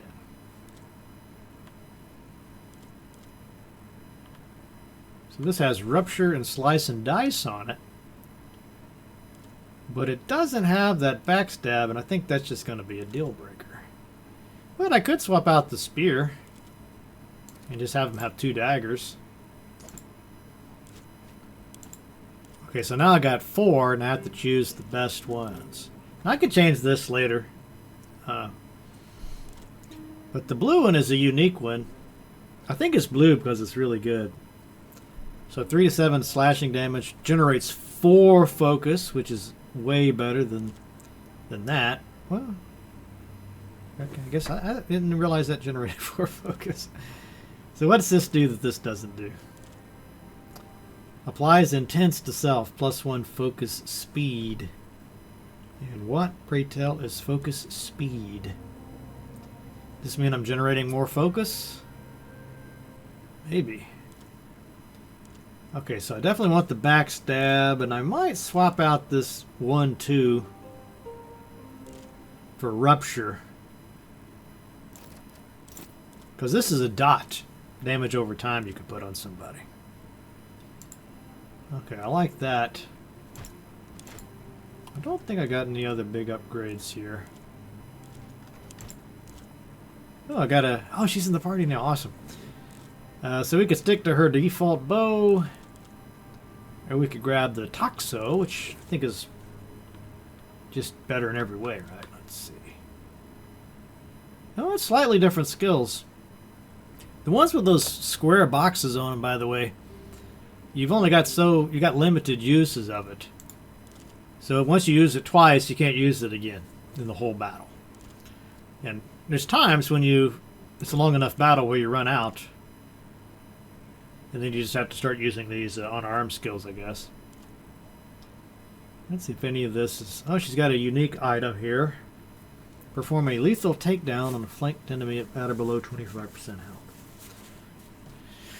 I mean, that sounds cool, but she's an archer, so I don't know how often she's going to be in a flanking position. Possibly. I'd love to see that. I've never seen this used. Kind of looking forward to it. Okay, so let's look at the skills on this. Barbed arrow applies bleeding. Crippling shot, we know what that does. Or the fire arrow sets them on fire and they burn. So it's got 2 dots. And it does a little more damage. Just a little bit more. The crit's better. So basically I'd be trading this aim shot that applies harried, 10% to resistances. Let's go ahead and do it. You know, we could always switch back later. But I don't like that the only thing that doesn't have a limit on it is that. We'll see. Okay, and I think I also leveled up, so we can look at this as well. So cool. Yeah, passive and active skills. So we don't have to worry about it now because we've got lots of skill slots. But later on, if you fill all the stuff up, you might have more skills than you have slots for. So what I like to do, you can select any of these trees you want. Say, oh, that looks cool. I like to have that. I like to have this, you know, that ability. You know, you could do that. You could try to go focus on one tree at a time. Usually the way I like to do it. There's probably a min-max strategy here. I don't get that dorky about it. But you can see I got some interesting options here, right? I could make this this skill I already have more useful. So that makes it have a bigger area and last longer. So just all around good good improvement. Or I could get one of these passive skills. Downing an enemy awards +3 morale to allied characters within 3 hexes. It's pretty useful. Again, don't underestimate morale. It's a huge part of this game. What's this do? It's a passive skill, so just as always on. You gain bolstering presence, which applies bolster to all adjacent allies. This character cannot fail morale checks. Inspire. Restore the action point to an ally who has spent theirs. So all solid ones. Or I could come over here and look at some of these other trees. Maybe I want to dip a little bit here, but you know, typically the best stuff is at the bottom of a tree. So the quicker you get down to that, usually the better you are, rather than just kind of slowly going through them. But that's kind of the fun, right? Maybe you say, oh, critical chance. Oh, wow, I can't pass that up. I think out of these, the guidance is pretty neat, but I just got to remember to let this guy get the kill.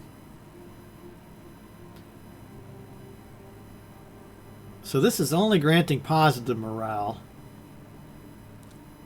And I usually don't have characters that just run away because I'm doing so badly.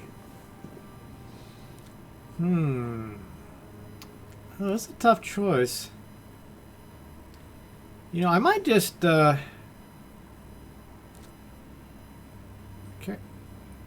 So this one is... They have to be adjacent. This one, if they're within 3 hexes. Or I could try to restore the action point to an ally who has spent theirs with 8 hex range. You know, this is probably going to be the one to get, I think. Because I can imagine lots of scenarios where that might just be incredibly useful. Okay, and then I think all the other stuff, like again, it's kind of limiting in that we don't get you don't have like a strength point or dexterity, agility points we can do. It's just the only thing we're choosing are these skills. And same kind of choice here. He can repair his shield as an action point. He can brace, restores 1 armor per stack of strong. Bastion +10 to all resistances, +10 to maximum resistance. He can upgrade his health. He's got there's lots of good stuff in these trees, but since he's already got brace, for each stack, apply strong to self. For each stack, 25% of the character's shield strength maximum is restored at the beginning of their turn. Brace. So this one basically just does the armor. So he improves his armor and his shield at the same time. That sounds pretty good. Take that. Now Cineros has some really cool stuff. Yeah, I'm not going to bother with poison this time, but he can really heal your characters up nicely. This one is a great one to have, so you don't have to use a first aid to do things. Like he can, all those different things he can get rid of if he has this skill. Kind of a no-brainer, I think.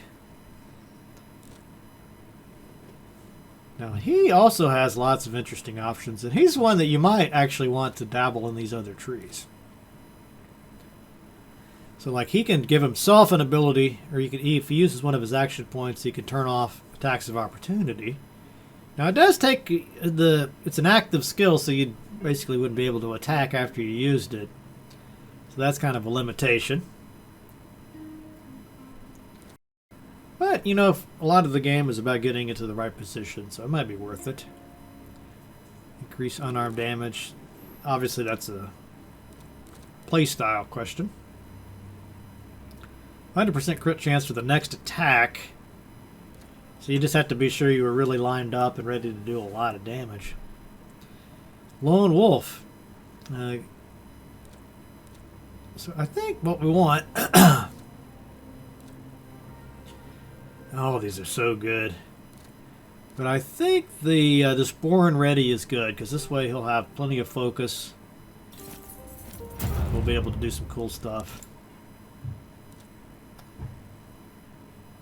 Okay, what is the deal here? Oh, here we go. Interrupting can now attack 2 targets before it ends. Total no-brainer. Definitely want that. Okay. So that is all cool stuff. Now here's another part of the game I think is incredibly lame. I mean, it's almost like, you must gather your party before venturing forth. Why do I need to watch... It's like a really terrible movie where they like make you watch the guys getting into the car, starting up the car, pulling out. Or like they pull up at the scene and then they spend like 10 minutes looking for a parking place. You know, you cut that part out of the movie. you don't need it. That's the way I feel about these scenes where you're just like, you gotta walk to the horse. Like, why can't I just click on the dang thing here? Just ready to go to the next map. Well, all the enemies are gone. All the treasure's been looted. You know, why don't we just let them click on the horse and just have this pop up? Hey, I got a better idea. We spent a lot of money on that running animation. We want to add some hours to the gameplay time, right? Let's have them watch them run all the way back. Okay, what are we doing here? So we infiltrated that.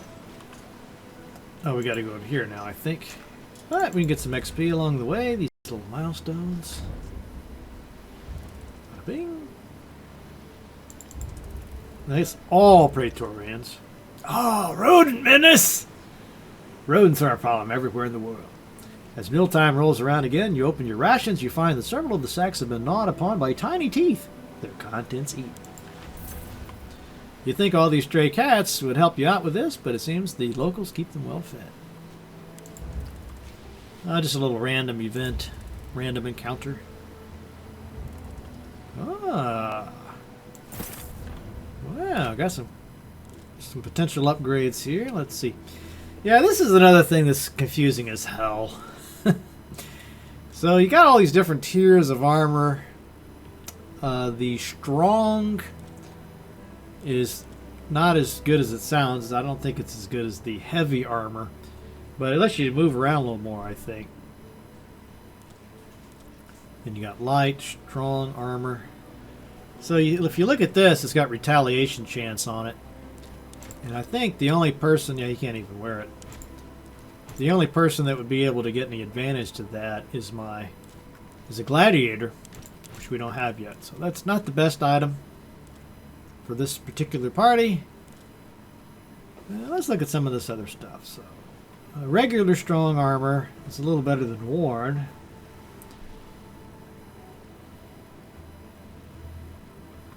So I think it's a minor improvement.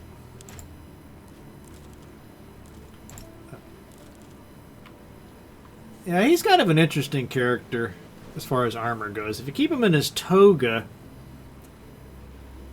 it's got some nice perks, even though it's not as good of armor. You can upgrade it later, too, and be even better. So you might want to just keep him in the toga. And let's see. This gives him a little bit more health and resistances, but Calidus's own armor. I think we'll probably just leave it like this. Oh, and by the way, if you have junk that you don't want, you can right-click and scrap it. So that's kind of cool. You can even automatically set it so it just automatically scraps everything below a certain quality level, which could come in handy. And then you use that for your crafting later in the game. Okay, let's do one more and then we'll switch over. Yes, okay. It should be about time. I haven't even got to show you like the base upgrading and all that. The strategic we made it here layer. unnoticed. So far, so good. Now we just need to get through that gate with the Greek fire. Just one guard. Let's you and I go up there and deal with him, Premier. Indeed. We'll see. We'll meet you down on the docks. Yeah, this is a surprisingly tough mission here. It took me several tries to get it right, but the thing about it is you don't necessarily have to kill everybody on the map. If the mission is something like destroy the boat or assassinate a certain person, you just have to make a beeline for that person, because as soon as you do that, the mission will be over and you won't have to fight the rest of the mobs. I didn't know that. Get ready. You know, especially a timed mission. You're sitting there trying to be strategic and tactical, like kill this guy and come from over here. Meanwhile, you're losing because the whole point is just to do it as quickly as you possibly can. Good. The ships are moored quite close to each other. Hardly. He didn't even have... It was a quick and quiet death. Let's signal to the others to move the Greek fire crate as close as they can to the galleys. At once, Primo. Let's go. I guess we have a couple of different options for how to get this party. We could lob a pot of Greek fire onto the deck of that nearest galley from the pier below. That would give us a head start on our... Or those three guards look half asleep. I'm sure we could take them out the same way I can see the I tried the second option last time. I think that's what made it so hard. Let's regroup with the others and then decide. All we have to do... Well, we got to regroup. You want to pay attention to your actual objective. If it's destroy the certain number of boats, then we just want to try to get that done. Even if it puts your characters in like suicidal positioning, it won't matter because the quest will just be over once we achieve that goal. I think that's a silly design, frankly, but it is what it is. And we'll take the time to pick up a little scrap. Let's run over there and get the chest. Why not? It'll warn you if you're getting close enough to be seen. Oh, we got yet another dagger. What's up with all these daggers? Is that possibly an improvement for what I've already got here? Oh, so look, it does more damage than that Akanices, but it doesn't have the all-important backstab on it. So I guess we'll just hold what we got. You know, like a lot of games like this, you might think, well, I'll give that dagger to the archer so she'll have a backup weapon, but then you forget that she's got those built-in unarmed skills that might actually be better than having a dagger that she'll never use. Announcing our presence by setting fire to a galley. I think we're throwing away our advantage if we do that. We can thin out the guards a little before they know we're here. Very good. Stay here. I still think it's better to go with Geyser's idea. But I just want to see what happens. You know, that's the advantage of a replay. You can take the other path, see what happens, see what you missed. They're here to sabotage the fleet. Sound the alarm! You hoplite. He's hoplighting mad. All of Mytilene. We need to burn those ships quickly, or this whole operation will have been for nothing. Wake up! The Romans have come! Based on how close the ships are. You know, this kind of has an XCOM vibe to it. All these expedition games do, I guess. Aim your jars at the center of each ship, near the mast. So all I have to do is burn the other ship. Which is right there. So I was thinking I gotta kill all these enemies and deal with the reinforcements. Nope. Nope. So actually what I can do is take my fastest character here. Oh, this is the starting. So I guess it's a question of do I want to put some over here or just cluster over here? I think I'll cluster. Start it. Alright, and all I need to do is just make a beeline for that other ship there. Get to this spot, and we're done. Gotta go. Ooh, that's a long ways. Oh, I think I see why they had Bestie over here, because then I could have just... Whoops. I think I made a bad choice, but we'll see. Okay, they got 5 Greek fires there.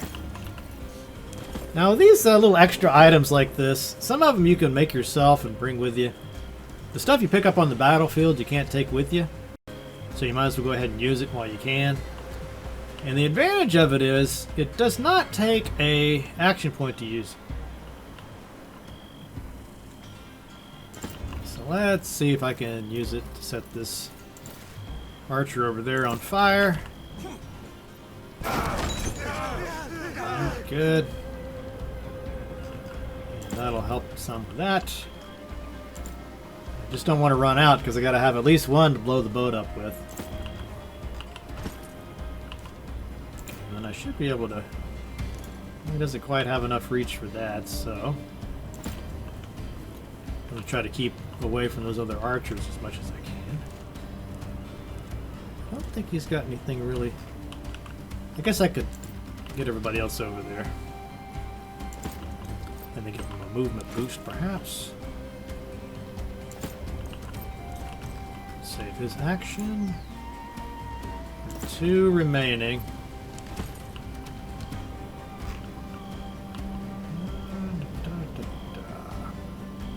And I could shiv that guy, but it's probably not the best use of my points. Alright. One more, give it to her. Alright. We've got our 2 interrupts now that surely they will move since they're on fire. I guess we'll see. I'll hold this angle. Okay. So now the question is, do you want to just run all the way? Or maintain your good positioning? Wow, there's a lot of stuff there. I think I'll go ahead and move a little closer. I wish I could move there. Try that. I'll move him there, I think. Move him as well. I don't know. Maybe I'll just stick to this plan.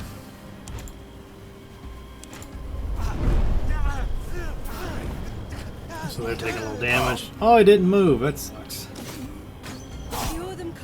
She got interrupted him, but yeah, these archers are going to do their damage. Archers will kill you. They're some of the worst things to have going.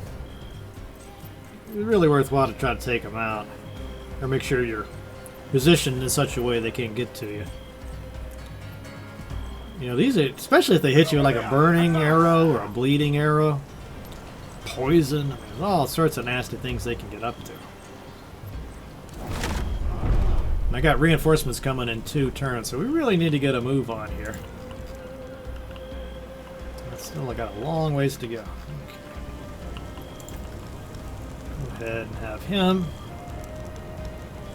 Don't see any really good way to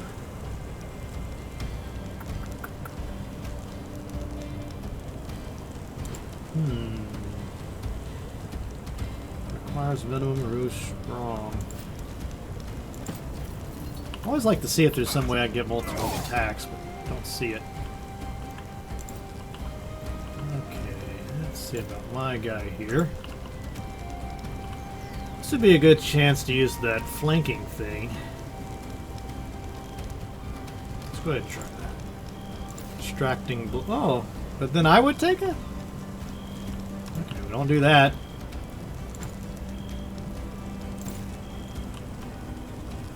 Let's see. Not quite gonna kill him, but glancing blows. Oh, I guess his resistance was so high I just glanced off of him. Well, that sucks! So I can't get into flanking position unless I can figure out some way to try that distracting blow again.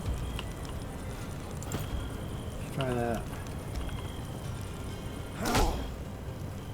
Okay, so he should be distracted now. I can come in here and flank. And this should do plenty enough damage to kill him.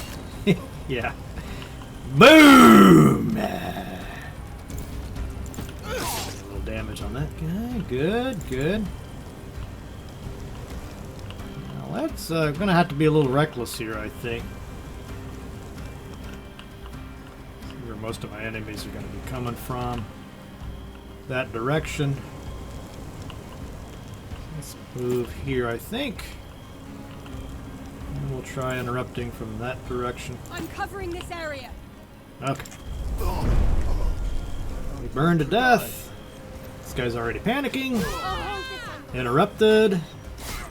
Ooh, that was nasty. Those archers are your worst nemesis. There's a guy coming. Hey. Hope I get there before the fight's over. I see the mistake I kept making before was trying to fight all this stuff instead of just trying to make a beeline. Because as soon as I drop my Greek fire in that slot over there, we're done.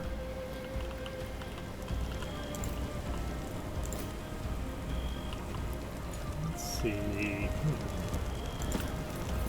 I want to try to clear a path or something. Oh, this is what I hate when they got like 1 point left. Don't really want to use my best move for that. What do I want to do though? We can could reach, kill him. That he's got the he had the pawn, so I got another move. He doesn't have armor on. If he was blinded, harried, or weakened, he'd be knocked down. Interesting. Okay. This is getting dicey here, but let's try to interrupt that way. Now, is there some way I can harry him? All I can do is spot. Might be useful, at least the archer. We get some bonus on him, right? Since he's spotted. Well, he's pretty close. If he was a long ways off, I guess that would be useful. Not so much. Okay. So we'll get hit with an attack of opportunity. We try to hit him. I guess we'll just use that attack there. It's really nice you can knock him down, because there's all sorts of special things you can do to somebody that's knocked down. Yeah, he's gonna... I can't attack him without getting a hit with an attack of opportunity, so... Might be better just to avoid that. Or I could try to attack that guy, but I don't see the point in that. Oh, let's see. I'll tell you what.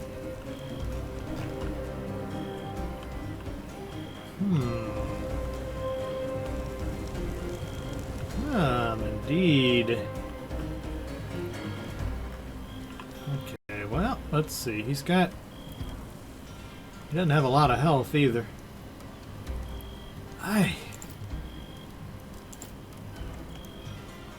Dang, there just ain't nothing I can do there. I don't see anything I can do that wouldn't just damage me, so I think I'll just do nothing. Hopefully next turn we can kill this guy and he can run over there and throw his bomb. Ooh, I don't like that. She's doing a great job, even at this level. It's even better when you get more. You can get so many of those extra attacks. Alright. He's down to 3. This ain't good at all. Let's see, can I knock him down? Alright, he's out. Don't think I can cure myself.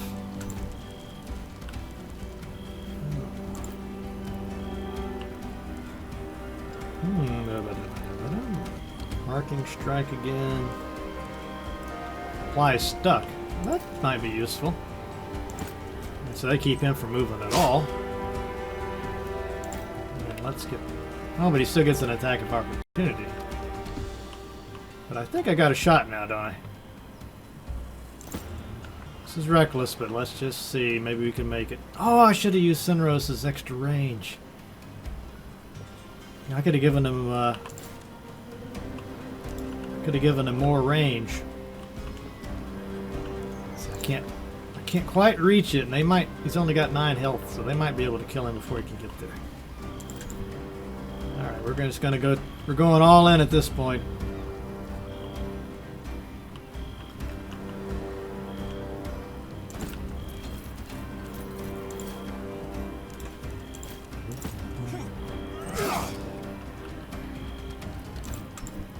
Uh-oh. That's not good. Let's move her here, I think. Try to cover that. Oh, hold this angle. Whew. Okay, he's about to die. Can't let him take another hit.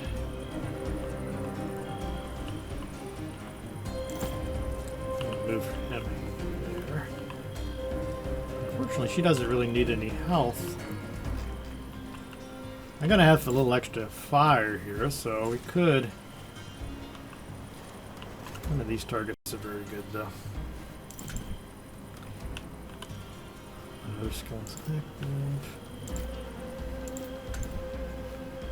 Okay, I could use his Greek fire. Oh, look at that! It won't quite reach him.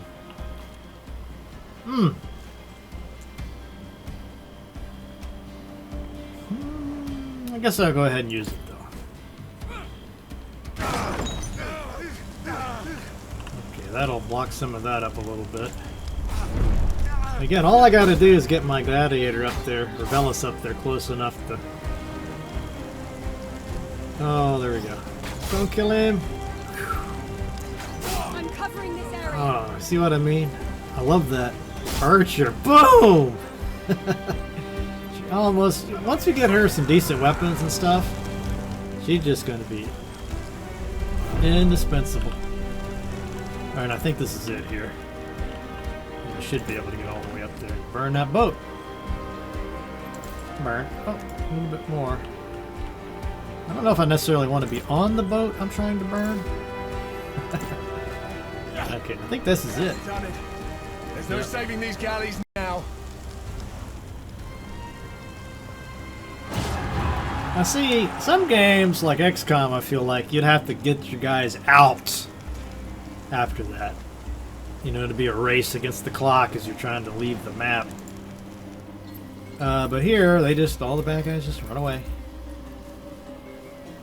And now you can just loot at leisure. I call this a success. Even the harbor itself is aflame. Let us be.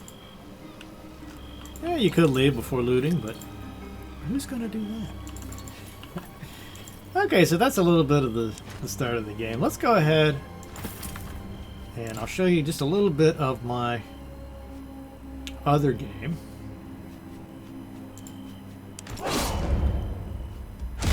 So we're way past that point. We did all the ancient Greek stuff, and then the next step is an Egyptian campaign, which is really cool if you like Egypt. And who doesn't? It's a really cool pyramid quest. You know, it's always kind of fascinated me to think about how even to the ancient Romans, the ancient Egypt was already ancient. You know? Try to wrap your head around that. Oh, let's see if I'm anywhere interesting. Yeah, I would have to load, like, show you the most boring thing. Oh, yeah, let's watch these guys slowly go all the way up this hill. Hours of gameplay. As you can see, I have a much bigger party now. Gladiator. She's a really cool gladiator, too. Yeah, this game's got some of the best female characters. You certainly took your time. Okay, maybe I spoke Or did I? I don't know. Yeah, Cleopatra. Yeah. You can woo her if you like. I already have a girlfriend. Oh. You're not my only concern. The invention of apology does not legitimize failure. Let us get down to business without further ado. Something to prove the existence of his business relations with... Interrupt me again, and I shall have you whipped in front of your men. Yikes. Ptolemy keeps all ledgers detailing his business transactions in his palace in Alexandria. We shall pay a visit to my dear... Splendid. This really could give doesn't us like an that we're opportunity to end not this giving her war. proper deference. I get the feeling Ptolemy is willing to parley. In the worst, it is safer... Okay, I'm not going to save this. I'm just trying to show you. I think we're at like the peak. Usually when you get to the end of a campaign, not that I've done more than one, but when you've done the ancient Greek one, there's a big sort of epic battle that you have to do before you get to the Egyptian campaign. So I assume it's the same from here, but we shall see.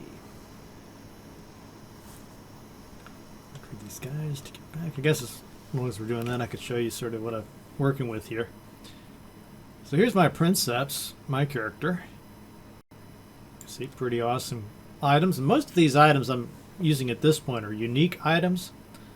So they'll have some feature on them that no other item has. And they can be upgraded as you upgrade your fortress or your camp. Some kind of funny ones. There's a funny story behind this one you just can't believe.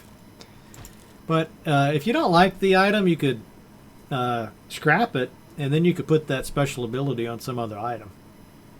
So it's a very flexible system. I'm almost to the point now where I'm just kind of hurting for upgrades. Because usually if you find really nice unique items, you just love that special ability so much, you're willing to put up with slightly less damage counts. So you still retain that ability. Okay, get on horse.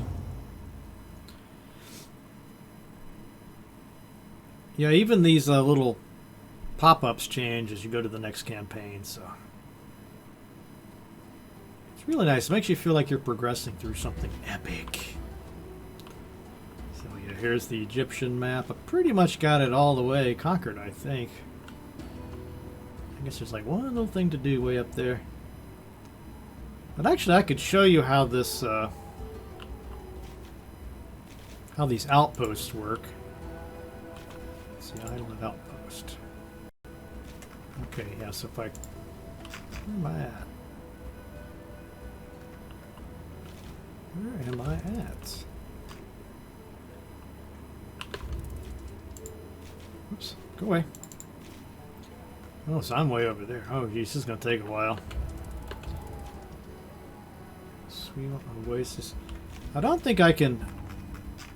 I think you have to be where your army is to be able to do the cool stuff. Oh, of course, you're like so far away. Okay. So we'll go here. It'll take a while. But as those guys are traveling... Oh, we could speed it up, I suppose. But you see all this other little stuff on the map? So there's little missions I can send my legions out to do.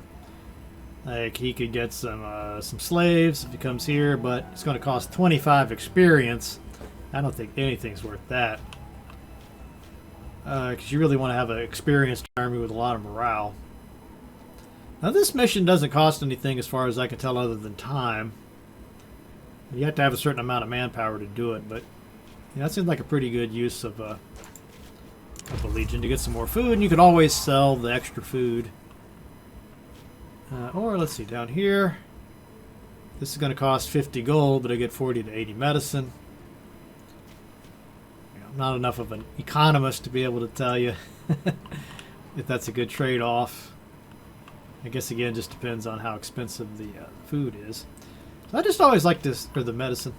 I like this just to do these little missions like this. They don't cost anything, and gives your army something to do. You can always sell the food. Now, money's typically the only thing in short supply. And the rations don't rot.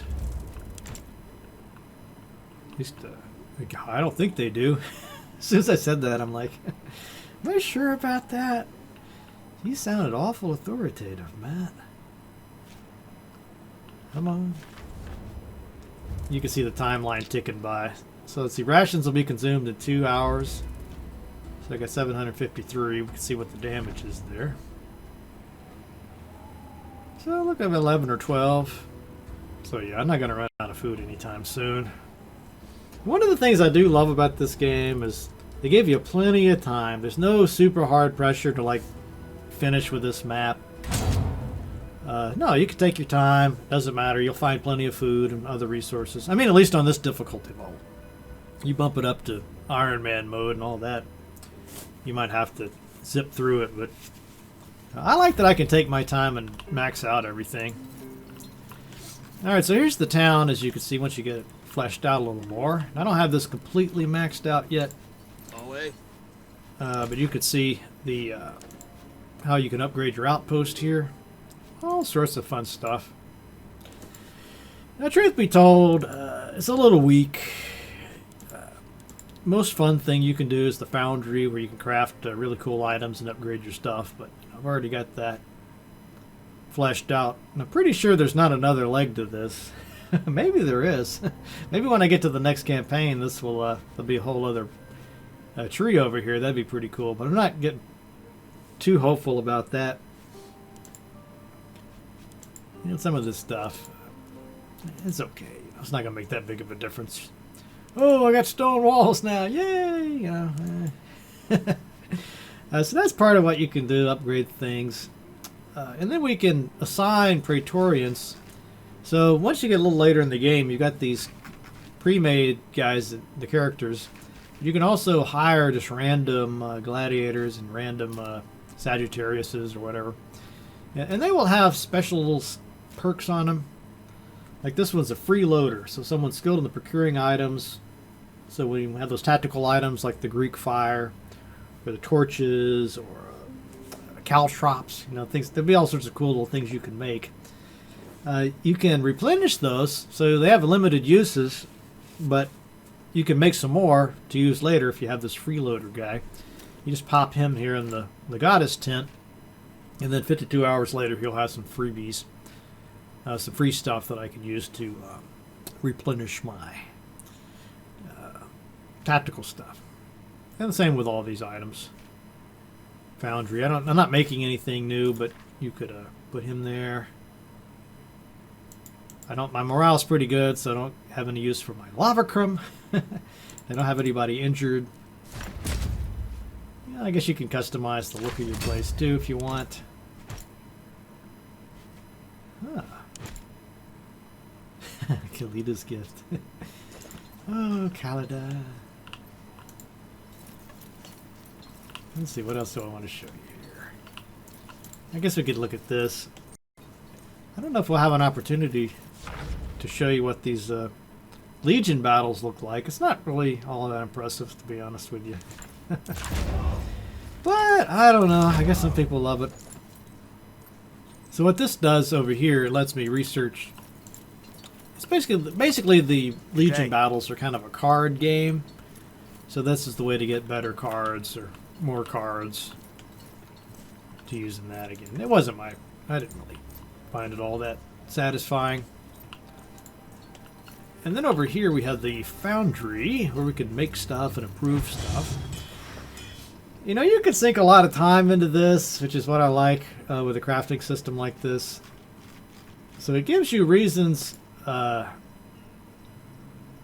know, even if you don't like the items, you can strip them down and find materials that you might be able to use to create something you do like. So that's part of the joy here. Now see, item is at the maximum level. I don't know if once we get past this campaign, if there'll be more room to grow, or if we've maxed out stuff. You know, I'm not sure about that. But you could see a lot of this stuff you could upgrade. And here's our tactical items. So like the smoke bomb, torch. This would be a great thing if you get attacked by archers, right? Throw the smoke bomb down. Torch. Vinegar bandage, right? Now again, the thing about these, they have limited uses. Like this bandage, you only use 3 times and you got to replenish it. But the big advantage is they don't use your action points. So again, very powerful thing. You don't want to just ignore those. It's not like a lot of games where you never really use your potions or whatever.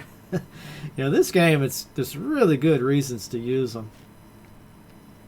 I don't really think there's any need to create anything extra at this point, but you know, I could go through all my characters and say, well, does anybody have a crummy shield? Maybe I want to make this, and you get random weapon skills. So you might have to make 2 or 3 to get just the perfect thing. Then you got these little bonuses too that are random. But a little later you start to find recipes for upgrading things. So maybe I don't like shield strength +2. If I have the actually there's a shield strength 3 there. So I could make the shield a little bit more powerful this way. Let's see, did it give me the 3 +2? No, I guess it's still only 1 to 2. Well, that doesn't make much sense. Alright, I'll probably reload that. But, you know, I like that you can really think about a strategy here. Okay. I was hoping I'd be able to show you some Legion combat, but maybe I'm just not at a good point to be able to do that.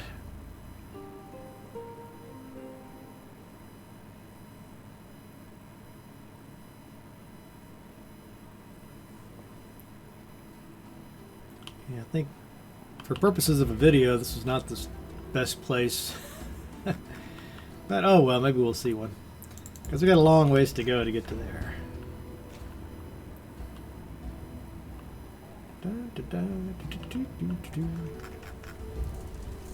The Mauled Hunter. Through the vast desert, you can instill a sense of mystery. This is when you perk up with something reflecting glimmers between dry shrubs. Yeah, I've come across this guy a few times. So this corpse, you can loot him, leave him for the vultures, loot him, bury him with his items. You know, we've been killing everybody, so I don't know why we'd be so respectful of this random person. But I don't know, I just leave him with his items most of the time. The honest Praetorians approve, the greedy ones and the arrogant ones disapprove. Actually, how do we check our... Is there a way to check our...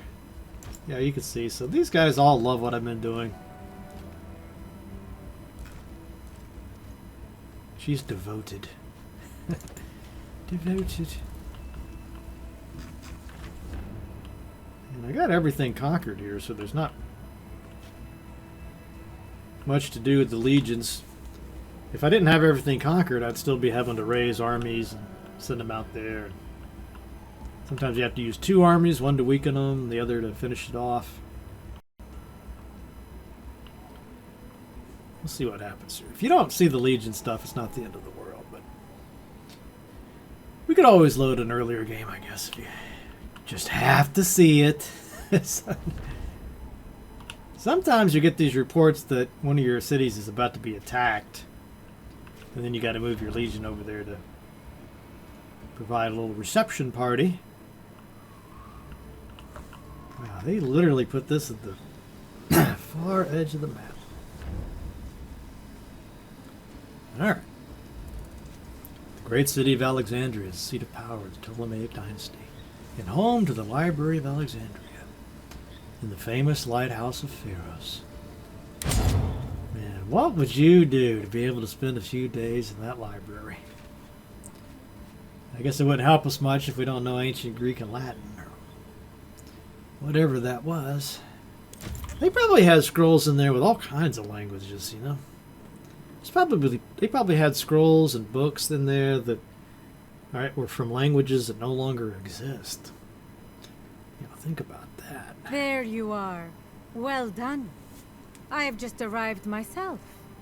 Let us enter. One moment. We need a solid plan before we go in. I'm pretty sure the Legatus has a plan. I need someone who's well versed in rhetoric. Cinera should stay with me to prevent me from putting my foot in my mouth. I can easily keep Lurko busy while you search the library for the ledgers detailing Lurko's conspiracy. I was thinking we could figure it out as we go. If I may provide one piece of advice, do not seem too friendly with Cleopatra. She and Ptolemy are already at war. If they sense how close your alliance is, the Pharaoh may find it prudent to have her executed. You should invent a reason for our absence, but let us refrain from starting a fight we can't win. The palace is full of guards. I always love the rhetoric part of this game. May Serapis bless this meeting of peace.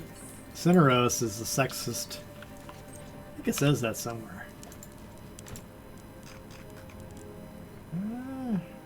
Where does it say that? I'm just making that up. Somewhere it says he's a journal, codex, glossary, characters. Oh, come on. Somewhere there was like a little screen to tell you about your characters. Stats. Cineros. Oh, here we go. Sexist. Dislikes when you treat the opposite gender as equals. So you kind of got to keep that in mind when he gives you advice. Welcome to Alexandria. We've been You dare address this Roman instead of your rightful queen? Unlikely, given that it was I who arranged this meeting. I am Even not your then, subordinate. we are in Egypt. It is my land. Charmian! Oh, wow, look at that. Okay. You disrespect me at your own risk. Ah, okay. Yeah. Yeah, she's memorable. The Roman delegation has arrived. Inform the cooks. I don't really want to spend our time to look at the story content. Welcome to Alexandria. Honored Something to get Romans. into a little fight here, May so Ra's just so you light can see shine upon you. the difference when you really get a bunch of skills and stuff. I might want to just load an earlier save. You are in the palace of the most divine. I'm going! Stop chasing me, by the goddess! Wow, rude! You want me to call down a curse of Ubasti upon you? Because I've just about had it with you people! What's going on here? Curse me? Try me, you'll see! Just go home. The Pharaoh is expecting important guests. Huh? Oh, Priestess. I'm Raya, priestess of Ubasti. I've had a really rough day. The cat goddess. She is greatly revered among the people. How has my blithering fool of a husband offended you, dear? It's a long story. Well, actually, I guess it's pretty short. He's throwing a festival of Serapis in Memphis. It's going to cause so much trouble. I waited here a month to get this audience, and then... Oh, The cat goddess. they were all counting on me back home, and I Maybe blew we'd have it. a lot fewer. We'd have a lot more interest in religion if we had a cat based. Can't you just see that? You know, if we had like a cat religion, still, you know, it'd probably be lots of converts. 'Cause people love cats. Why would this festival be such a bad thing? I guess? We're looking for a place where books and ledgers are kept. The library?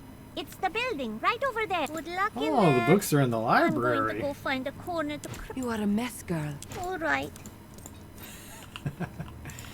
Oh, that's where the books are. So what am I supposed to do? Go there first? You know what I'm going to do? I'm just going to load an earlier save because I really want to show you some other stuff.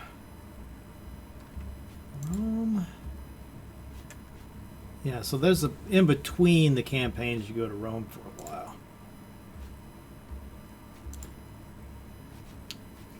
Where would be... You know, at some point I got to give my games better names. Save map. This is still in Greece.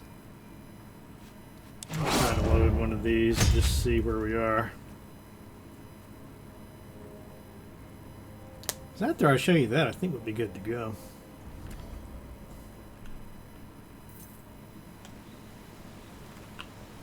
Oh no, this is where I'm just coming into Rome.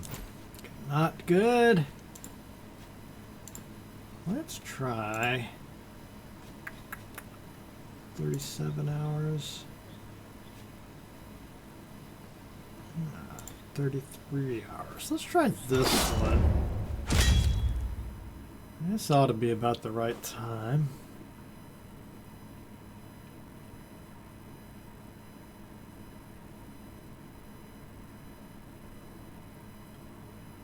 Okay. Yeah, there's a pacification mission there, but with those missions you have to use non-story characters. So you have to just use the people that you hired. Which some people don't like that, since they had to put a whole option in to avoid it, but I think it's a nice variety. You know, you can buy gladiators, or buy what do they call them? Praetorians that don't match your story characters, just so you can check out some of those other trees and see what that's all about. Okay, here we go. So I can show you what this is going to look. Legion's currently unavailable. Ooh, that's a tough fight there. What's this other Legion doing?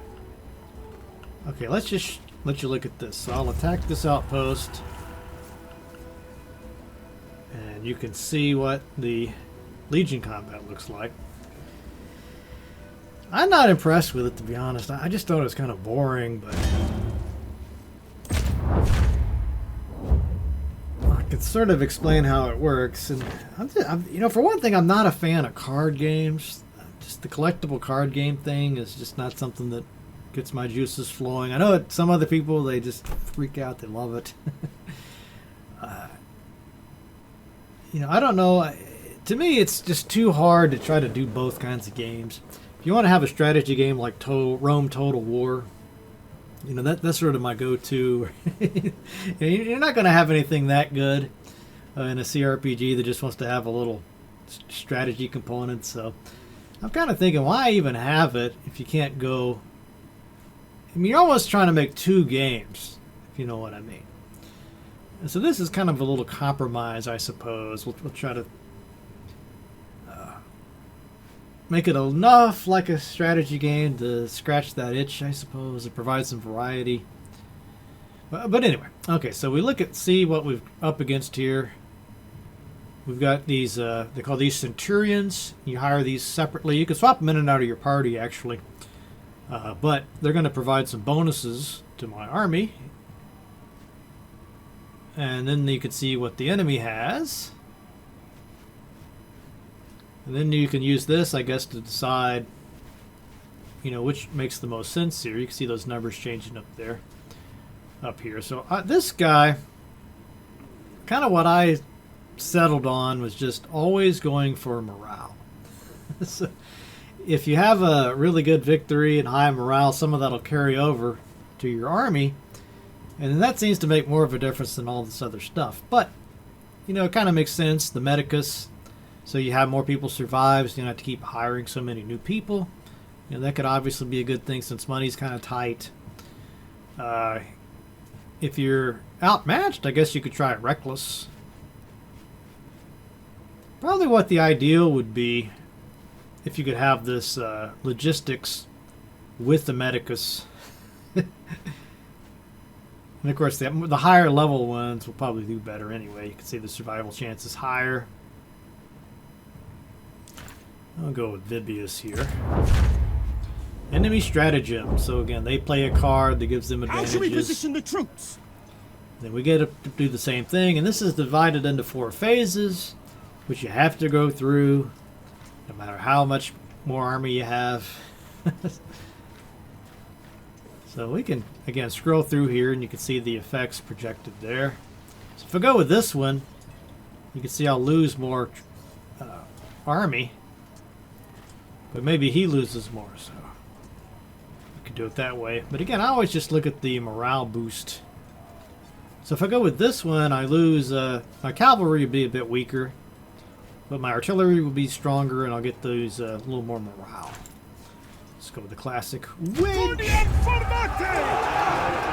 And as you play and upgrade your logistics tent, I guess they call that, you'll get more of those strategies, more cards to play, better cards. So yeah, this is what you get.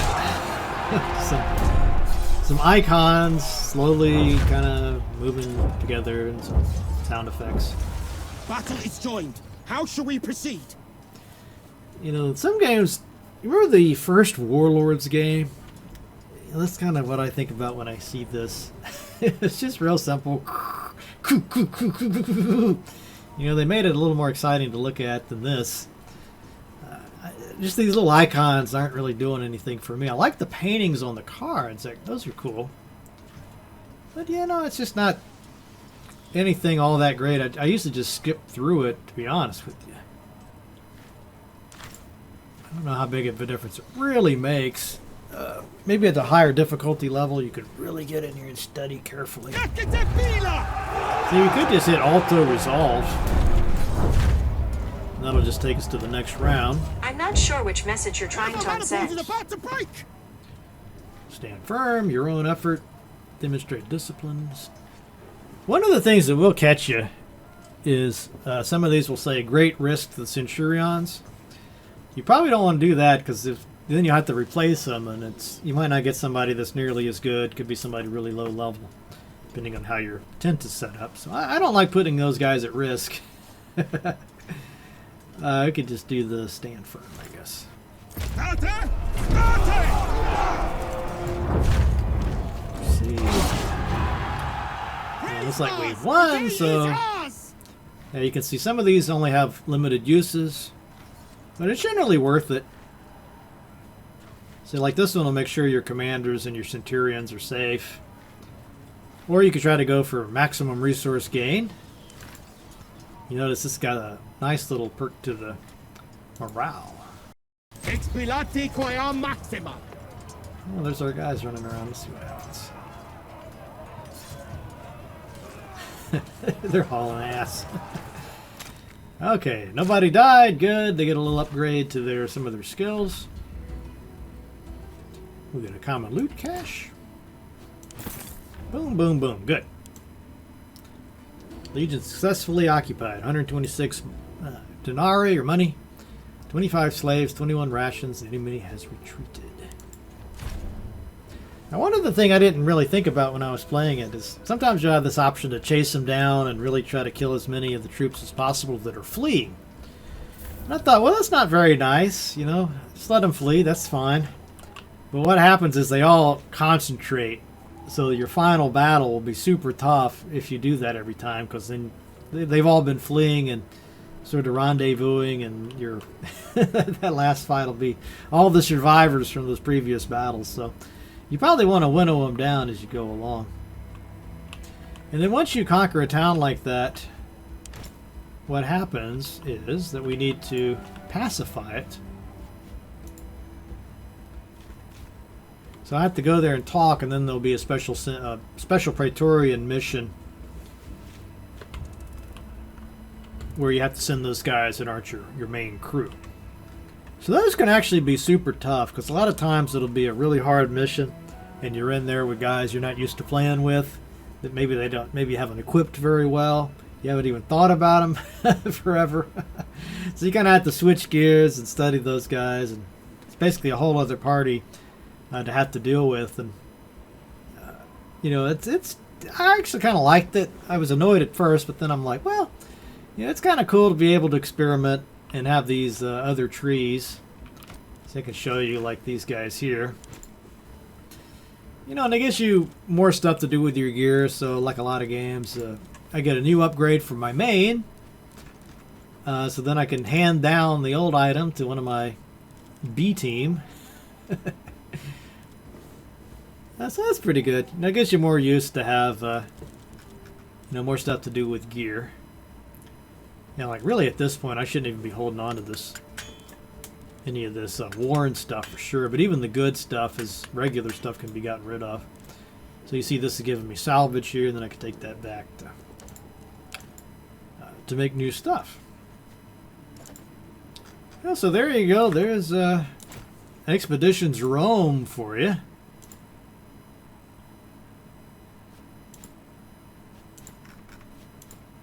The only thing that would be fun to show you would be a battle with my later crew, but I guess we don't have to show that. As you can see, they got some really cool abilities and tactics. But anyway, let me just give you my overall thoughts on the game. I think some of the things it does really well. It really focuses you in nicely on tactics. So you're thinking about the positions on the battlefield, where to move people, which abilities to use, which characters to use, in what order.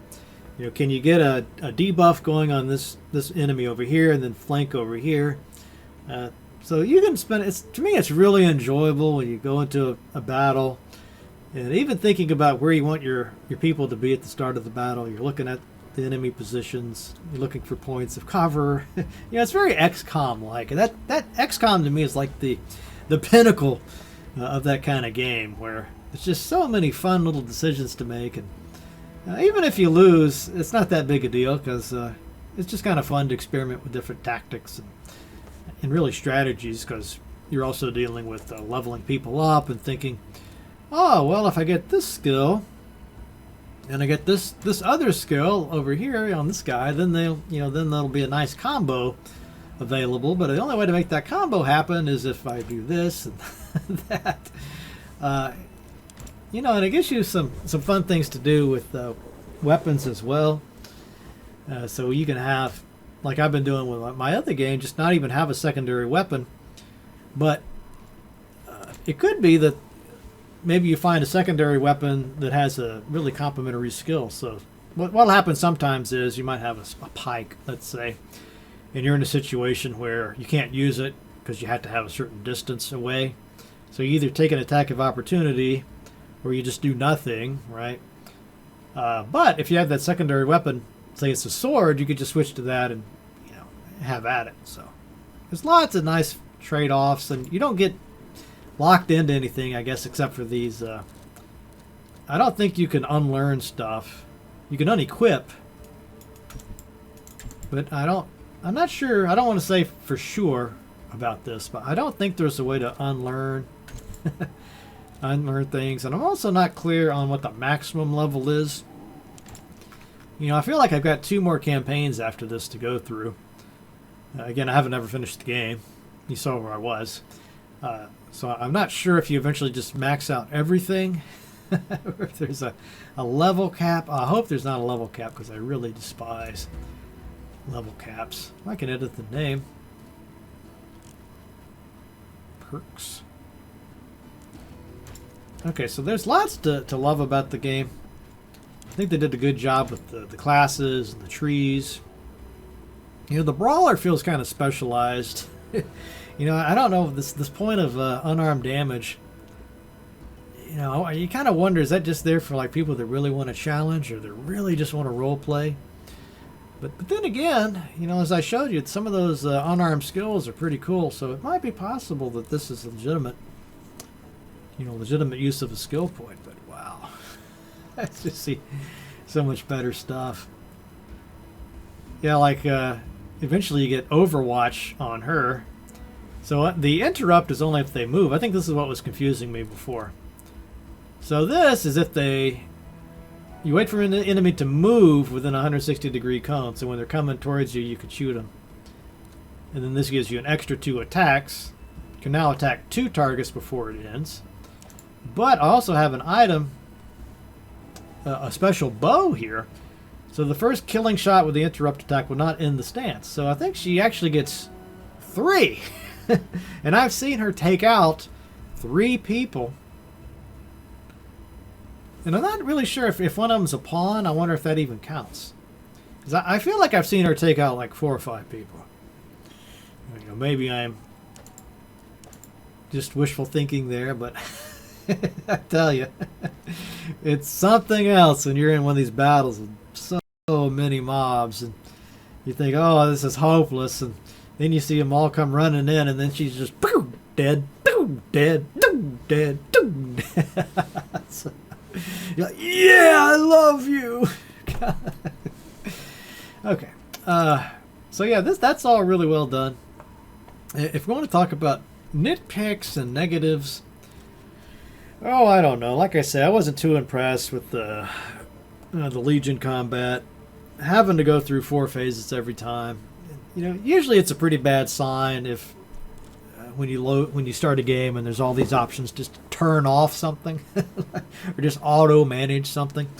Usually that's a sign that enough people have complained about it, or they anticipated that people wouldn't like it, so they wanted to give you an out. So that's usually a little clue. You know, if it was really well done, then nobody would want to skip it, right? They'd say, you're crazy for wanting to skip that. That's a fun part of the game. Why would you want to skip it? So that's kind of a tell. It's not, if you use the auto resolve, it's not terrible, but it's just I didn't ever really feel too invested in that part of the game. I wasn't like looking forward to Legion battles. It wasn't anything I really cared about. It's fun to conquer the map and build up your fortress, your tent city, or whatever you call it. Not tent city. The camp. There we go. It's fun to build up your camp. I'm not sure. I should probably look up to see if you get more stuff to do later in the game, or if I've already got it maxed out. If it's already maxed out, it's a little bit lame. Actually, I can check that real quick. So let me just pause this for a second and we'll check. Okay, so I did a little research just then. And bad news. So apparently this is all you get. So that, and I think it said, yeah, I saw somewhere else it said that you can only get to level 20 as your max. So let's just do a little check here to see. Because I've got at least 2 more things after this. I've got, I forget the name of it, Gallius or something like that after this. And then I think there's another Rome mission, but that's probably just a little finale kind of a deal. So in short, it feels like I got a lot more of the game left to go, but... Oh, wait a minute. Where do we go? Yeah, I feel like we got a long ways left to go in the game, but I'm already pretty much maxed out. Which that's not something I enjoy seeing. Because it always feels like, what's the point? I always like to have stuff to go for. Okay, let me just do a couple of quick checks here. Oh, I can't check my outposts from here. Oh, goodness gracious. Come on. Leave. See what I mean about those hot spots? The hitbox, I think they call that.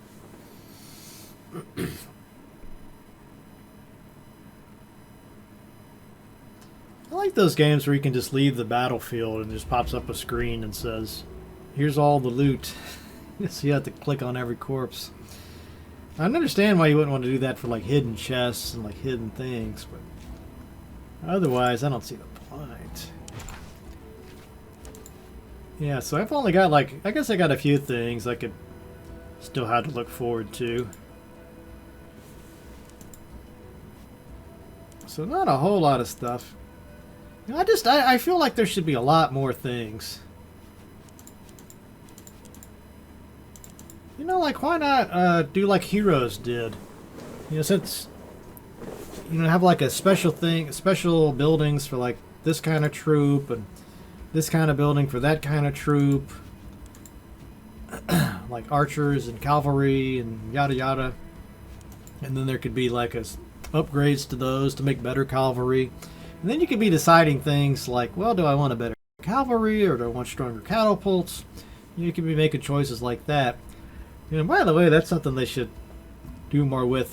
That might make the Legion combat more fun as well. If you had a little personal investment here in buffing up this or that other thing, it might make it more exciting to see how that plays out in the battlefield. Now, I think the icons are just super lame. Whoa, I'd been embarrassed to go with that, I think. I would have, if you can't afford just to actually have, I get you can't do a Rome Total War. That's asking for too much, but at least have some little horsemen and stuff running around. It's just too abstract for my taste. I guess you could make the argument that that would be what it would be really like as a general. You know, you're sitting in a tent, and I guess there's probably people there with little tokens moving around on the map. I don't know. Okay. And then the last thing I wanted to see was the party. So we can only get to level 20 tops. I think my highest level is 13. So that's about right, actually.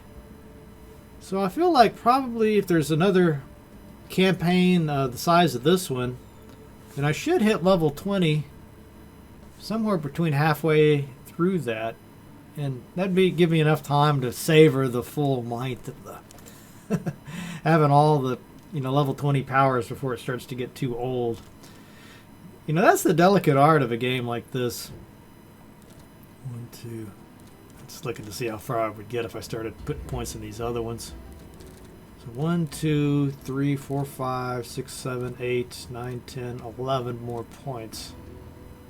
So you can't max out more than one, I guess.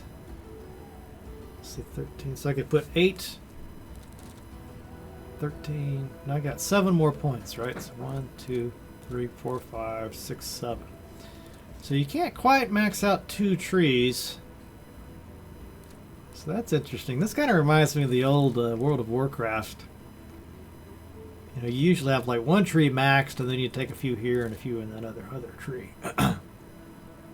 So that feels like, again, I haven't played it all the way through, so I can't say for certain, but just my feeling is it would probably hit 20 at a good time, so I'd still have plenty of time to enjoy the highest level character before it started to get stale, because, face it, if you don't have stuff to look forward to anymore, it starts to diminish pretty quickly. It just starts to seem pointless. Other aspects of the story, I really love the story. I thought the characters are great. They all have distinctive personalities, quirks, a lot of laugh out loud moments. I think Bestia here is a fantastic character. Really liked him. Cineros is also kind of fun. Who else? Julia, of course. Daenerys is a lot of fun too. She's the gladiator, so you don't get her till later in the game, but it's kind of fun when you get her, because you finally say, oh, I finally got somebody I can use these scissors. They can use the scissors. She's got, a whole new skill tree. Really, I think you'd be crazy not to get this expansion, because you'd be missing out on a whole class and just lots of fun stuff, and she's got some really cool stuff she could do. I can't really think of much more. The audio visuals are good. You get good music, good sound effects, good banter, good voice acting. It's just all good stuff. So really, the only negative, Legion combats is not so fun, and the Fortress could use a few more upgrade options. I think if they had one, they could fix a lot of this if they had one more solid DLC that really revamped maybe the Legion combat, or just get rid of it. Either fix it or forget it. With that, I suppose. But I think they could. Again, I guess it's kind of silly to even talk about it since they don't exist anymore. But I feel like they could add twice as much stuff to this map. They got a few. It feels like I said, kind of underdeveloped, like an early proto Heroes kind of a game where they got good ideas, but they just need so much more to really make this compelling. Yeah, so those are, I guess, the 2 main weaknesses. But the other stuff, I think, really shines. And really, with a game like this, the main draw, if you're going to play it, I think, it's because you get sucked into that XCOM style combat. A lot of fun tactical battles, and even the random encounters are varied enough and challenging in ways that make it fun. They're not so repetitive where you're like, oh god, another random encounter. Oh god, this again. It never gets to that point. At least for me. Granted, I'm not finished with it yet. Just little things that I'm sitting here looking at this map, and I'm just see like lost opportunities. Like the mine here, right? So you got these slaves. It says they're assigned to an upgrade. Slaves are used to construct and staff buildings in your Legion forts. So I guess if we go to outpost management, does it even say that slaves are required?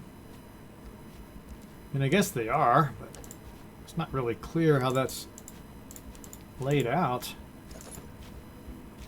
But like when you go to conquer this iron mine for the first time, it might say, well, that's going to take, you know, so many slaves and so many of this and so many of that. But I feel like that could be an actively managed resource, right? And why not let you upgrade the iron mine somehow? Or maybe have maybe you have to have a constant supply of slaves. You know, maybe some die off and more have to go in. And you could have an option to like work the mine in such a way where you produce less iron, but the slaves survive better. Or have like a taskmaster, like a harsh mine, like a Conan situation where they're really brutal in there. And then maybe you get more iron, but you're having to feed more, slaves into that. I'm just throwing stuff out there. But that's the kind of thing that would make it a little more compelling, I think. Give you some choices to make. You know, what your play style is. And, you know, maybe stuff could happen at them occasionally. Because right now it's just kind of you conquer it, it's done, you never think about it again. And I guess they all produce the same amount, and the only purpose for it is just to improve the fort. Yeah, I feel like it needs more. It needs just more. So I don't know. Those are my thoughts. I'd love to hear what you think about this game. You know, especially how you would compare it to the other Expedition series. Do you still like the Conquistadors or the Vikings one better than this? You know, let me know what you think. But overall, even with the little nitpicky stuff I'm talking about here, don't let that keep you off the game. You know, it's still well worth it.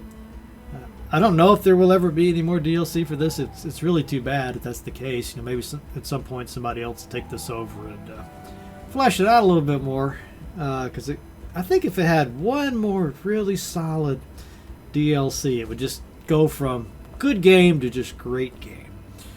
So we'll just have to wait and see what happens there. But overall, really liked it. Definitely worth the money. If you, it's kind of 3 years old already. so maybe you're saying, oh, if I waited this long, I might as well wait for a Steam sale or a GOG sale. Okay. But I don't think you'd be disappointed just to go in with the full amount. Normally, I would say, well, you should pay the full price, so that way we're more likely to get the DLCs and stuff. But I guess it's kind of a moot point, sadly. So anyway, well, I guess worst case scenario, the publisher might say, well, we got a lot of money here. Maybe we should put another team on this. So there's always that possibility. All right, I'm going to stop it here. Again, let me know what you think about the game, what you think about the video, what you think about Ancient Rome, all the fun stuff. But I got a lot to do because I'm really eager to get to that next campaign. Anyway, I'll stop it here. Hope you guys had a good time. See you soon.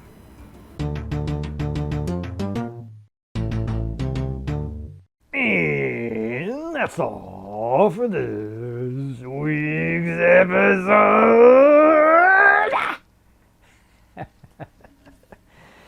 Yeah, I hope you guys enjoyed that.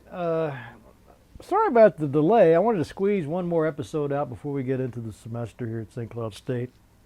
I don't know if I'll be able to keep up the production schedule. We'll just have to see how it goes. But you know what it's like the first week or so of classes. You know, things can get kind of hairy. A lot of last-minute stuff, contingency plans and whatnot. So if there's a bit of a delay, I hope you'll be patient with me about that. It's not laziness. Well, maybe it is, to be honest with you sometimes, but no. Anyway, excuse me for the coughing, too.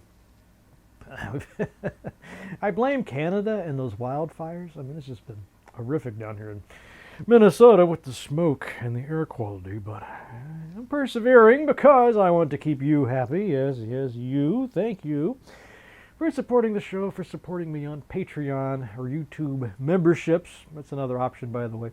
So basically what I get sometimes are people that don't want to use Patreon for some reason. Maybe they just don't want to have to sign up for it or whatever it is. But they're already signed up on YouTube. So if that's you and you want to support the show, but you don't want to have to bother with some other platform, you can subscribe to the YouTube memberships here for Mad Chat and basically get all the same stuff as you would on Patreon. So if you haven't been supporting the show because you don't like the Patreon, check out that YouTube memberships, because I think that will be probably better for you. It's not, they take a bigger cut of the money than Patreon does, but you know, I'll take a little bit with a cut is better than nothing. So thank you for supporting me on that. And I got some other options too I'm experimenting with. So do let me know. I especially like to hear from you if you want to support the show, but you don't like the Patreon. You know, if there's some other way, or PayPal.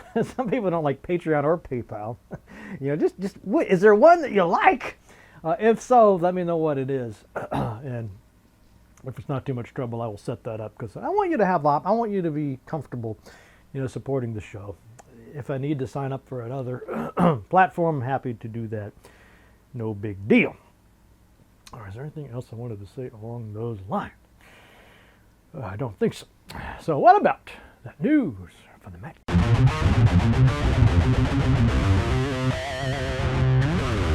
Oh yes, quite a bit of news. Tired gaming dad, I think, might have the best news. At least if you are a fan of Planescape Torment.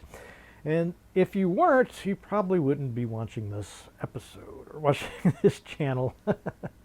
I mean, I guess there's probably some people that think it's a little bit overhyped or something, but generally speaking, most people seem to like this game quite a lot, if not love it. Anyway, there is now a massive unofficial story mod called Blizzard in Baator. B-A-A-T-O-R. Blizzard in Baator. This is on the way for Planescape Torment. Nearly 2 years in the making. I'm never sure what to make of that kind of statement. Is it 2 years because they're just working around the clock and it's taking forever because they want to pack in so much content and they're polishing? Or is it just they got jobs and lives? They're like me.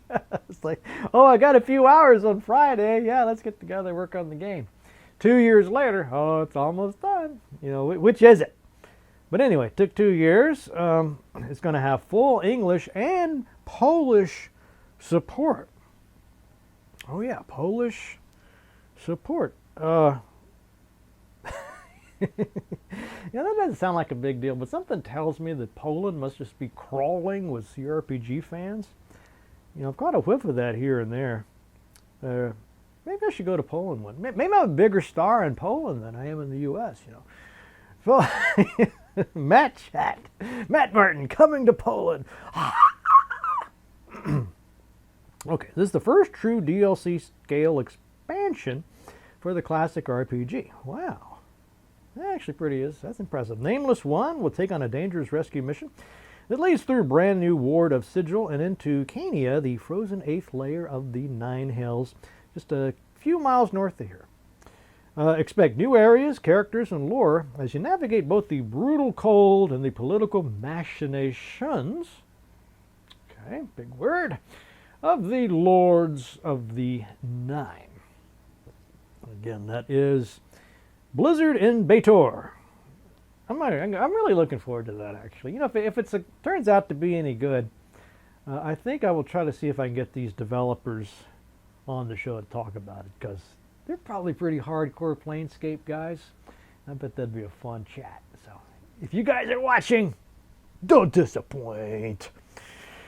All right, next up from Miko. He's got a couple items. Miko always has a couple of items. I don't think I've ever seen Miko without a couple of items. I mean, it's phenomenal. Anyway, he talks about Bloodlines 2. Now, this is bad news. So, brace yourself for pain. They're set to launch Bloodlines 2 on October 21st, 2025, but the hype has been overshadowed by the controversy. Two iconic clans, the Lasombra and Toreadors, aren't going to be part of the base game, even though the base game is $60. Nope.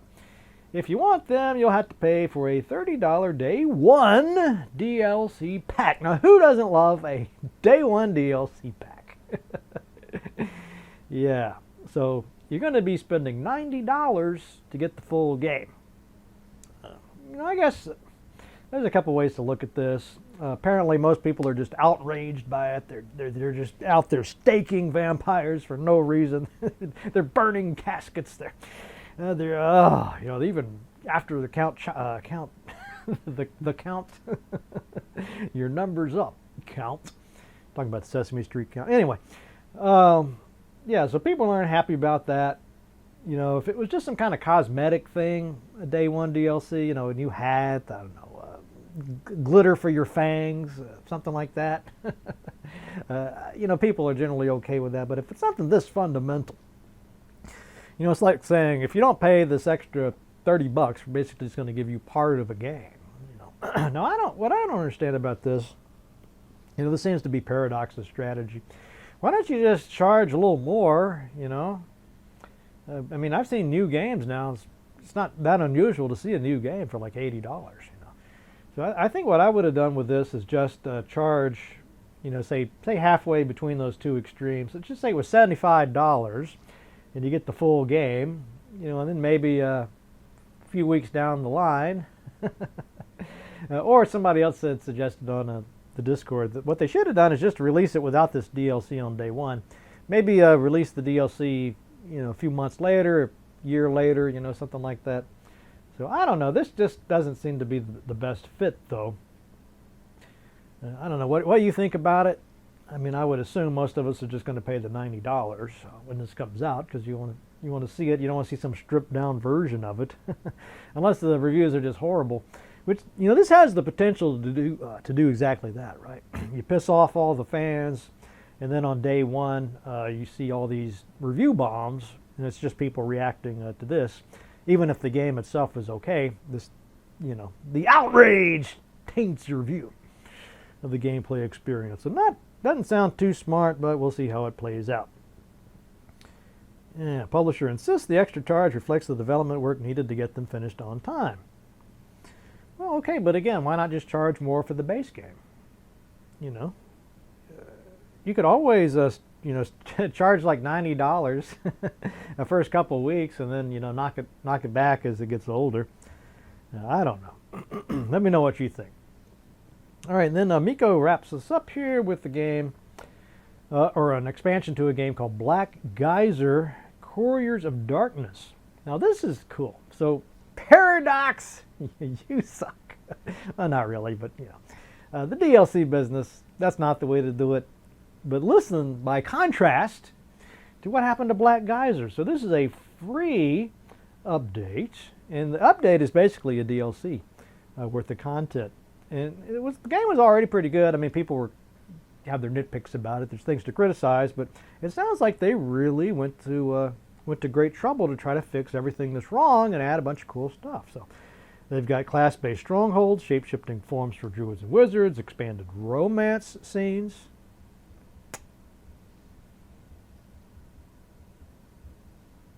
Lost my train of thought. Companion epilogues. That's what we need here at Matt Chat. If there was an option, like a romance option for Matt Chat, I bet the numbers, the patrons would just soar. Not. Okay. Companion epilogues. What's that? Companion epilogues. I guess that's a little addition. If you finish the game, you see a little, like, here's what happens 10 years later. I'm not sure. It sounds kind of mysterious. The complete ending to Helgenar's quest. There's also a fast skip tutorial option. Oh, thank God. No, just kidding. That wasn't already in there. New side content. That's what I like to see. More achievements, higher level cap. Oh, that's the big one. Higher level caps.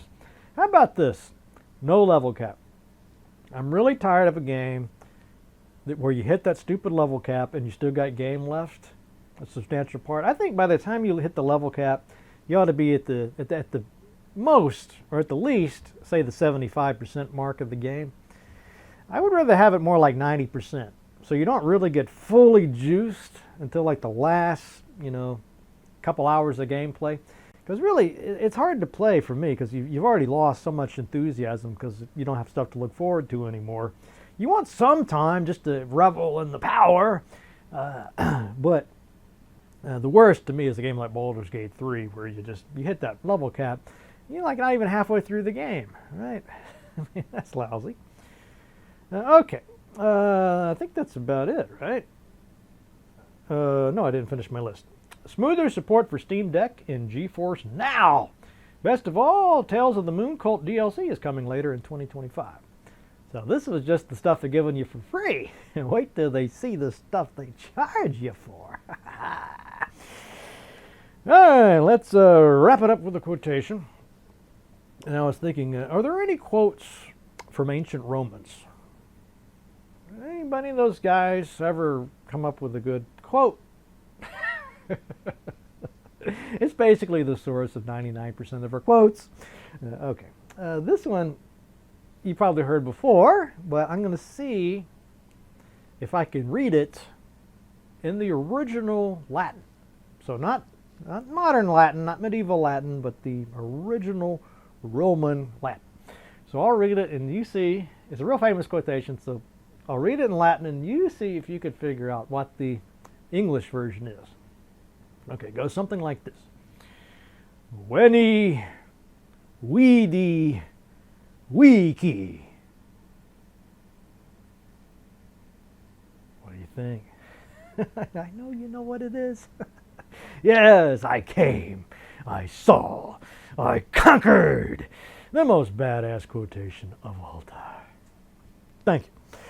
All right, hope you guys enjoyed that, and I'll see you again next time.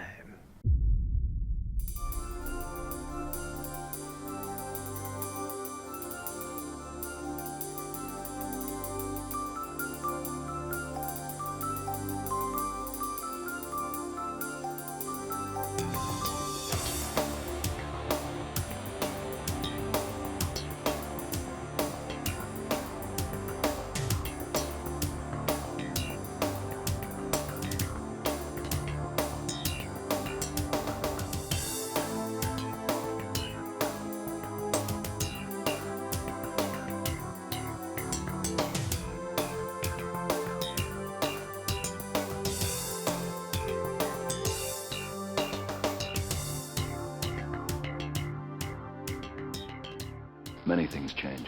Many things. Not everything.